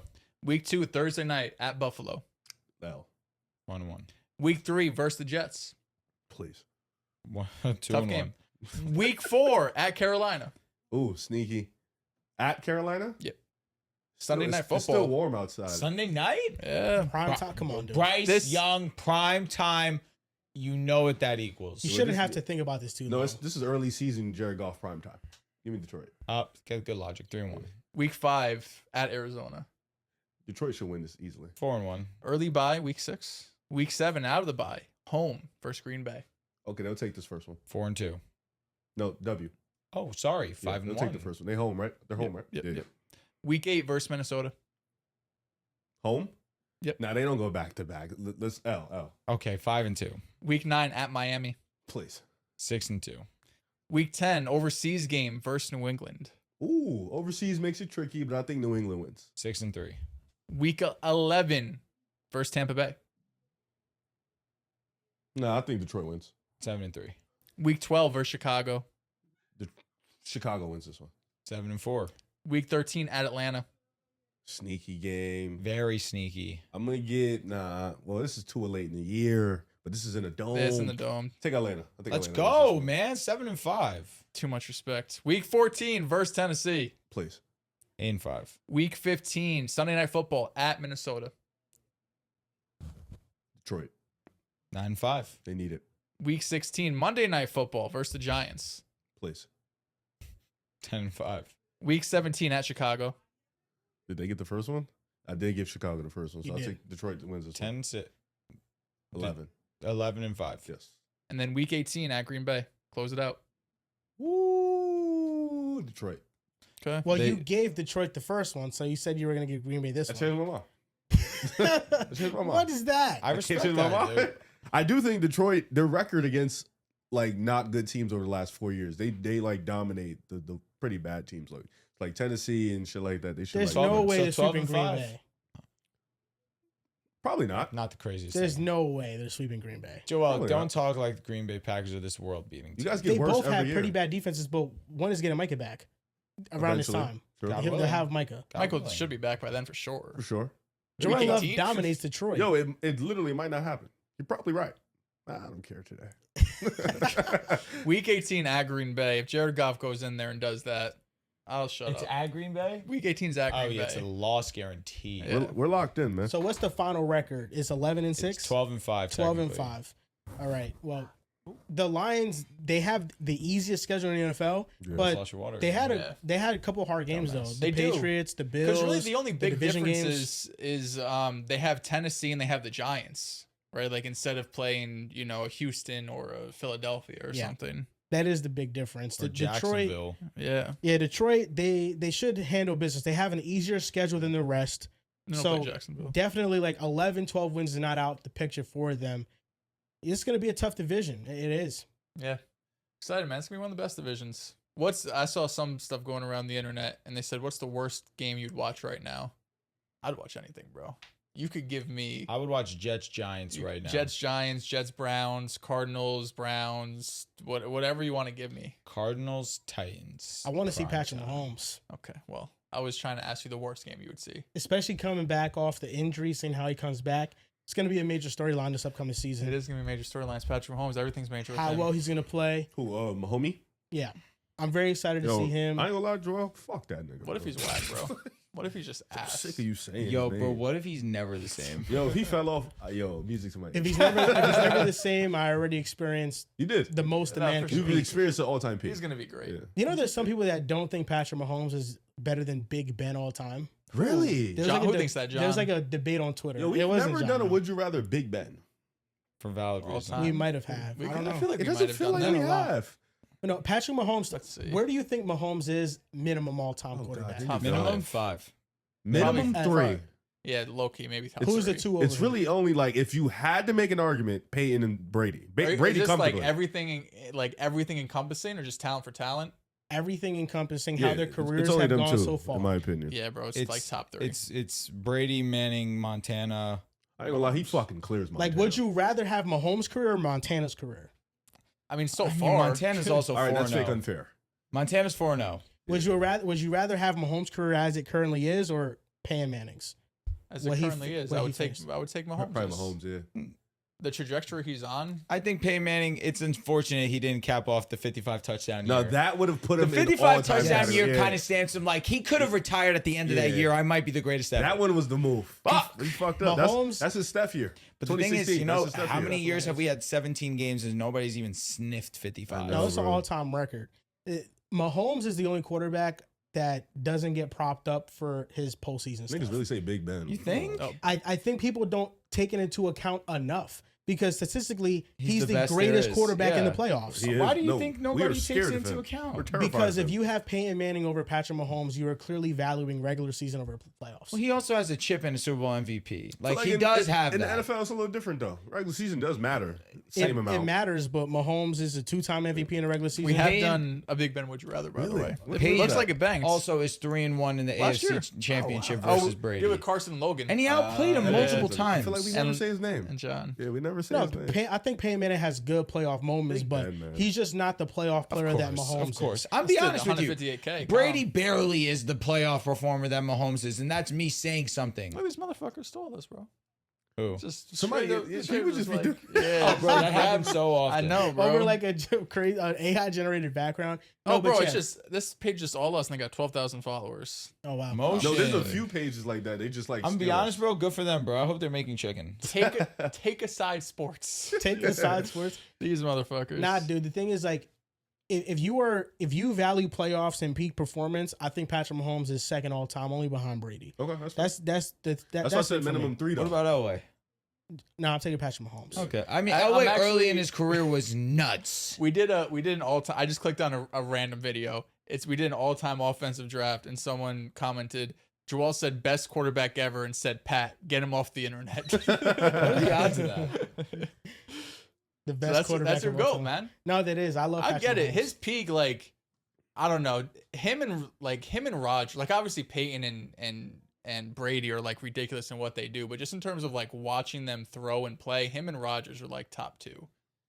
We're just like Rodgers what shit the used to not make fuck, sense. bro. Mahomes is simultaneously like the most talented quarterback ever, and then Nah, it he might also. be Rodgers still. I ain't gonna lie. You know, it really could be. Rodgers He's a is beautiful thrower of the crazy, football, bro. and he also has like the accolades Yeah. personally, and then And, team yeah, it's a fact. to back that up. It's gonna take him a lot to touch Brady. I ain't Mahomes gonna front. 22 season, bro. Yeah.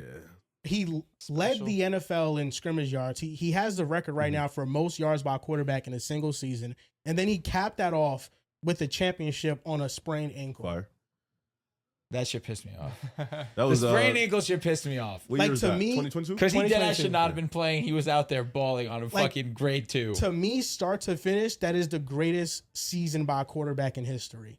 Start to finish, regular season and postseason That's just, included. y'all just lucky the Giants beat the Patriots, bro. No, I ain't gonna lie. it would have That's been it. 07 Yeah. Brady. and Peyton too. And Peyton, yeah. I'm like gonna that say this, bro. If Peyton would have beat the Legion of Boom, in Can I- 13, Oh my! Can I if he tell you- gave them belt too? The super scolder take, Eli Manning has a top 3 quarterback season ever in 2011. He threw for almost 5,000 yards. He went on a 9 touchdown, 1 interception, beat Tom Brady, beat Aaron Rodgers. It's an all-time season. It is an all-time season. That is an all-time season. Yeah, they And he tried was to- actually like elite in the regular season. Yeah, no, he had the most big time throws recorded in PFF history. like a single year. season, right? Yeah. You know, Eli Manning was on something else. That He had 11 like year, 50 big time throws or something. bro, like that bro. 11 year, he was near perfect. Yeah. Yeah, I don't argue Mahomes over Brady. Though. I'm not one of those guys. It's hard. I don't like that argument because one, it puts down Mahomes, but I feel like it also disrespects Brady. So that's why I will be getting the Mahomes and Brady jersey here Where you? Are you because gonna, two legends need to hey, coexist. can I ask you a question? I don't mean to be an asshole. Are you gonna get a Jets jersey? Yeah, not a jersey, but it's gonna be here. It's not gonna be a jersey. Because though. there's Knicks. They won. We need Rams, Jets. There's no Jets. It's gonna be a Jets one behind Dell's. Not It's you. just my Jets posters. Like I have a Mark Sanchez one. Yeah. Obviously, I can't put it up now. Yeah, no. You need some new We shit. haven't heard. Goddamn, I honestly forgot, but we haven't heard from Sanchez. We got to get the Darrell Rivas signed football Yeah, I somewhere hope, here. what's going on with that? I think he's a criminal. Yeah, I mean he's probably waiting trial or something. What'd he I do? don't know, bro. He Allegedly. escaped military. Talking about Mark bro, Sanchez? Mark Sanchez beat Oh, up. He yeah. basically What'd you beat say, up. bro? Yeah, I don't know what the Yeah, fuck. he beat up. talking about Sanchez. Bro, he beat up a Mark man. Sanchez. Santos. Different person, different person, not Santos. Whatever. Yeah, he beat up an old man. Mark Sanchez. Yeah. Yeah, Like, apparently for he's, no fucked reason. up and shit. Yeah. I don't That's even know like, if I say beat up. Like they got into a Assaulted, fight, and then yeah. the old man like got back and got his lick back too. Respect. He ain't go down. It's kind of swinging. like take. He went down swinging. Killed another man for no reason. True, he did put Mark Sanchez in the hospital. Yeah, like Mark Sanchez had Wasn't Mark bruises and Sanchez on stuff. mad drugs that day? Yes, He might have been. he was Yeah. tweaking. He was. I don't even know. I don't know. He was a Fox guy. He was like on TV, bro. He was. Yeah. Sometimes something does something to a man. That's the GOAT Jets guy though, man. That's embarrassing. Okay. It's just his About playoff right. moments are so high. So high, man. It's like Bo Nix. Hey, why don't you tell Lamar come to Philly? We can win every year. That could. Yo, we though. can win every year. Yeah, listen, wherever No Lamar, bullshit. wherever Lamar goes, Yes. I'll go. Dallas, we can win every year. Like Free agent type deal. Yeah. What we I would trade? love that for you. Yeah. Huh? Hurts in 3 first. Dead ass. Oh my god, that's fucking high. The Ravens would be like, nah, we good, bro. They so would say no. Oh my god. To end off this episode, our breakout players for the NFC North. We're gonna do it team by team. Let's start off with the Chicago Bears. Easiest answer of all time. It's Luther Burden. I say that, but then like I could see Colston Loveland, but I'm gonna stick on Luther Burden. Is Luther or Loveland? It's one of Those the are two. the two all breakouts. right. Because Luther Burden last year and his Anybody on defense? Javon Dexter, Kyler Gordon. No, just, in terms of the level that Yeah. I think Luther Burden can reach. Okay. Luther Burden was number 1 in yards per route run last year. He had one of the most for sure hands. He was an obvious favorite target for Caleb Williams down the stretch of the season. He's just an explosive play waiting to happen. Same could be said for Colston Loveland. Colston Loveland got the targets in the playoffs. I think he saw double-digit targets in both of the games that they played against the Packers and the Rams. Obviously, we know the impact that he had during the playoffs, but these two are going to grow with Caleb Williams. And I think that Luther, especially with the exit of DJ Moore, he's the one that's going to benefit the most. I got Colston Loveland. I think it's really between Burden and Loveland. I think Loveland ascends into a stamped top 5 tight end in the NFL this upcoming Next season. to Tyler Warren? I think he's better than Tyler Warren. No, I know that, but I'm saying like next to him. Ahead of him, next to him, yes. Ahead of him, next to him. Loveland. I think he's the guy. Fannin or Warren? Warren. I like that. I like that though. I think it's either. Like I think you can respect the trio of rookie Is it- tight yeah, ends they're all last Is your year. Gatson stock down? That shit is dead. It's not down. It's No, not dead. he's a really good tight end. Well, He had That's 2 good games, and the glaze has been unbearable. It wasn't even 2 good it's games. It hard was way for more rookie than tight ends to break out. Then why did we watch 3 last year? It's an historic class. You're cooking. It's You're a historic class. You're not wrong, but why did they go get Njoku? They're going to play 12, 13 personnel. So like McDaniel. You know what I mean? They're Good going to have point. plenty Good of point. two tight Njoku's ends a out good there. player. After this upcoming season, it's gonna be McBride, Bowers, Loveland. I think Loveland is gonna be the third. He'll be best tight over end in Kittle, football. over You Kraft. think Kittle's done? Well, Kittle coming off an injury. He seems good to go week 1. Like, I he looks love like he's going to be him. good for fucking That training shit has camp. me I'll be emotional. honest, Yeah. until you've seen a decline in his game, he's still top. You 3. never can count out Kittle. Yeah. I think Tucker Kraft between him and that's really close. That's really close. But I think Loveland could be better than him. I can see it. Even turning his back on his boy Kraft. I fucking man. love He's really Tucker here for the Kraft. Jets. Shout out. It's been a heel turn.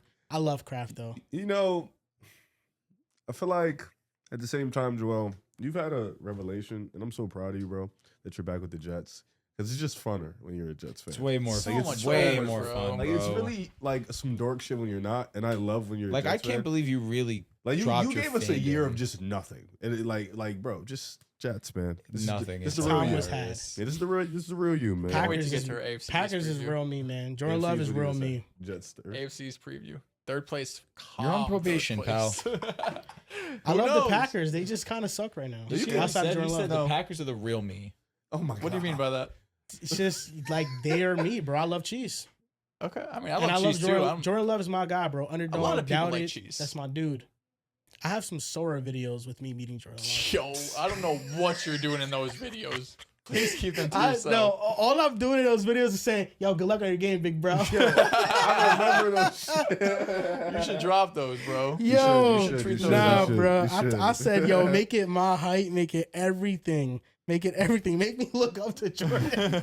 Yo, because at Make first, them 10 feet tall. no, No, make them bigger, Sora. bro. Because at first it was me like, yo, it was me eye to eye with Jordan Love. I'm like, yo, bro, wait, this shit not realistic. I'm like, yo, make him my height. So then it's me looking up Jordan, yo, have a good game, big bro.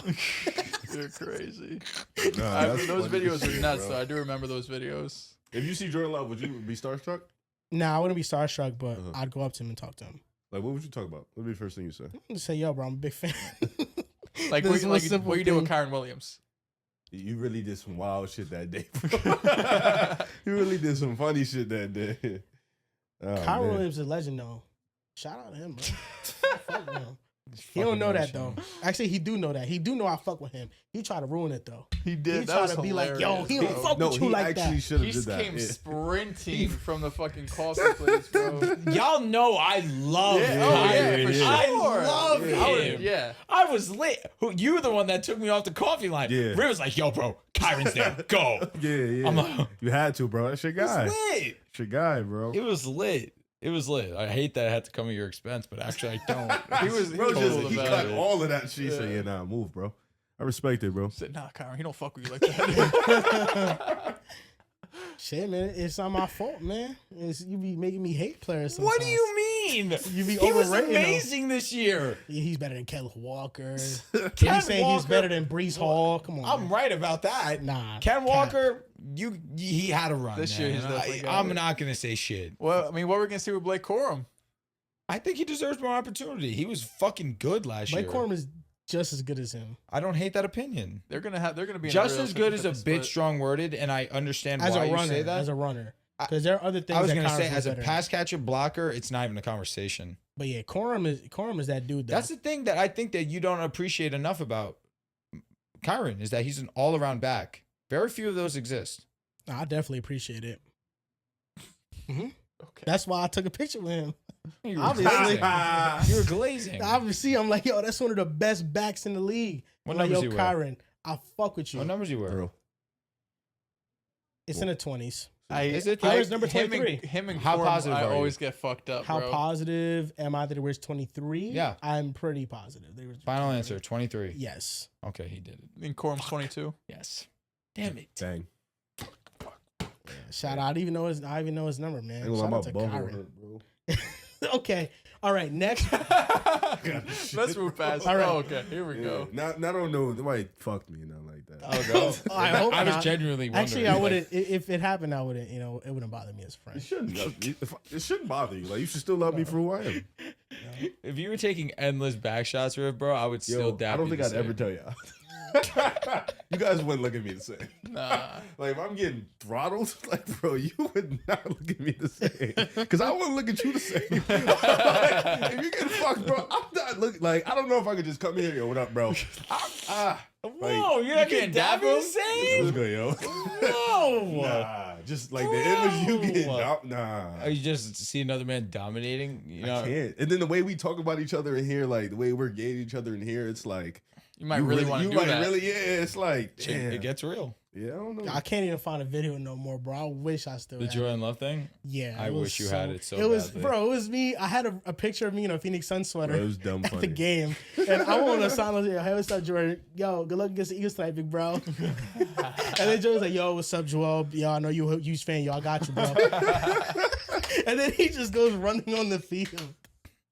Yo, that shit is hilarious, Yo, bro. bro. I wish I fucking still dumb, saved bro. it. But next breakout player for the Green Bay Packers. I would say Evan Williams.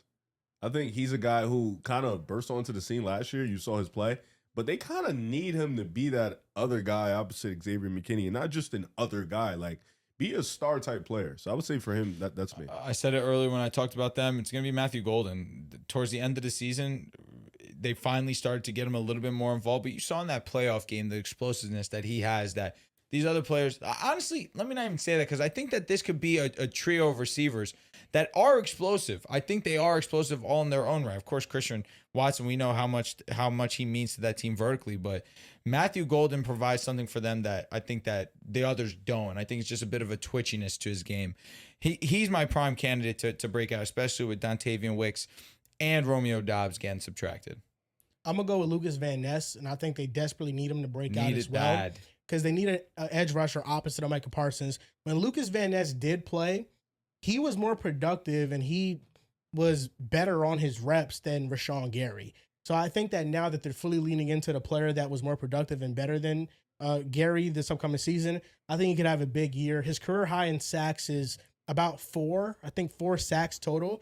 I think Lucas Van Ness doubles that, gets 8 sacks, and he will be a breakout player for the Packers. Yeah, mine was Matthew Golden too. I was trying to find another one, just not to reiterate what Drew said, because We could say the same thing, bro. yeah, it's hard to find another breakout because they have a lot of guys that, like we said before, they don't have a lot of depth on this team. So they have guys that like you love, you know what I mean? Like you have the Micah Parsons and the Loves and Jacobs.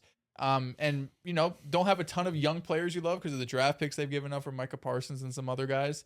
But I think Matthew Golden's just going to be too important to this team not to break out. You know, you move off of Dobbs, who's going to play primarily on the outside. I think Matthew Golden is going to be, you know, looked at as that opposite guy of Christian Watson.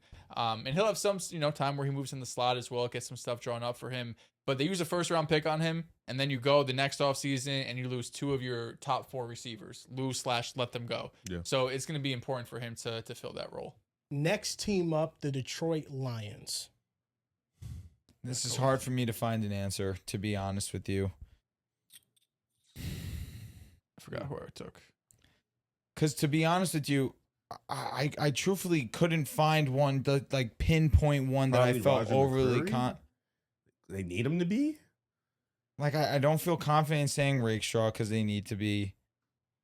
I went with Tyreek Williams, first-round pick from 2 years ago. Okay, DJ Reader's gone. He only played 40% of the snaps last year. He was okay in his opportunity, but he's just going to have a bigger role. He's going to play more snaps. That's what I went with. I went with Tate Ratledge. I was a big fan of his out of college. I thought he played He plays right well, guard, right? Yes, he plays right guard. I thought he played solid for a rookie this past season with Detroit. And for an offensive line that was 31st in pass block win rate, they need one of these guys to hit big. And I think Tate Ratledge is going to be one of the better guards in the league for years to come. So that's my breakout player for the Lions. And final team, the Minnesota Vikings. Real quick, I'm glad that my breakout doesn't have to be Jameson Williams because we all acknowledge he's one of them ones. But for the Vikings, where does he rank for you in the league? Just throw me a number. 25. It's a good ass number off the dome. I feel like you can get higher. I don't know. Yeah, maybe, honestly. He's super explosive. Yeah. You could talk yourself. Yo, him or T. Higgins, straight up. That's what I'm saying. T. But where's T, though? T's like 20th? T is fringe 15. Okay. I think he's more like 17. Why would you take T? What does he do better? I just think when we've seen him be the number one receiver, he's put up like ridiculous numbers. He has. That's fair. You know, I think part of his game is limited because he has Jamar there, you know, but he has really strong hands. He could win vertically. I think he's underrated just as in terms of like getting in and out of his routes for his size. He is. Is he Mike Evans' clone? Yo, he's the closest to Mike. Easy. Just darker. Okay. He is darker. Yeah. You know if you put up Drake London's first 4 seasons and Andre Johnson's first 4 seasons are the same? Really? Actually, Drake London might have a little bit better numbers. Drake London's the most underrated player in the league. Drake London's one of them dudes. One of them dudes for sure. Yo, Dallas Turner, my breakout player of the year.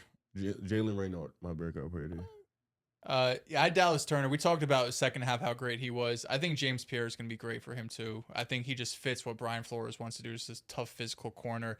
Probably didn't get as much playing time as he should in Pittsburgh last year. Signs a 1-year flyer with Flores. I think he's going to have a good year. I'm going to cheat a little bit with the Vikings because Dallas Turner broke out in the second half of last year. I think he continues that and plays at a borderline Pro Bowl level. And then Jalen Redmond. He was one of the most productive interior defensive linemen last year, but I still feel like enough people don't know him. And I think this upcoming season, he's going to crack into like the top 10, top 15s of defensive tackles in the NFL. So this year, I think he's going to become a household name. So that's where I went with. Gun to your head. What's the order? So we didn't have to answer this. Bears, Lions, Vikings, Packers. So you're saying basically like gun to your head. What are your NFC North predictions? 1 to 4. Gun to your head. You can change your answer. I would have Bears, Vikings, Lions, Packers. Okay. I'm going Vikings. Uh-huh. I'm going Lions. Uh-huh. I'm going Packers and then Bears. Okay. Interesting. Bears last is nuts, bro. You had the Bears winning? I went Bears, Lions, Vikings, Packers. So we all picked a division champ that's different, but no one picked. I guess we picked the same. No one picked the Packers. No, I don't trust the Packers to win a division. I think they have too many flaws and holes in their team. Wasn't last year, pal. It wasn't any year. I just don't think they don't have. You let the Iceman come in and take a division crown before you? No, shout out to Caleb Williams. I think both teams are going to struggle defensively, but Green Bay is going to get Mike at some point in the year, and they will become serviceable because they'll just be able to generate a ton of pressure. The Bears last, I know it's crazy, face value, but this division is very talented. Any team finishing last in this division is somewhat surprising because they're good. Yeah. It's just with the Bears, they won a division last year, but there's a lot of things going against them. The fourth quarter comebacks that led the league in those. The last 4 teams to lead the NFL in fourth quarter comebacks did not make the playoffs. The turnover variance, they led the NFL in turnover differential. They led the league in takeaways. So there's a lot of things that went right for the Bears that might not go right for them this upcoming season. And I think the last place team in this division is going to win 9 games. It's the same as this past season. So the margins are very, very close. I agree, man. Yeah, I just can't put Jordan Love last, man. No, I get that. You wanted to put the way you've talked about the Packers has them in 4th place. The way I view it is the Vikings have such a high floor with their defense, and I really do believe Kyler will play well with Minnesota. So that in itself makes them the most complete team in the division. The Lions have the easiest schedule, number 2. And Green Bay, they just got the better quarterback, and they got a better defense when Micah comes back than Chicago. So that's Green why Bay's Chicago got the will best be 4. quarterback. Put him number 1. They don't got the best team, though. No, I agree with you. They don't.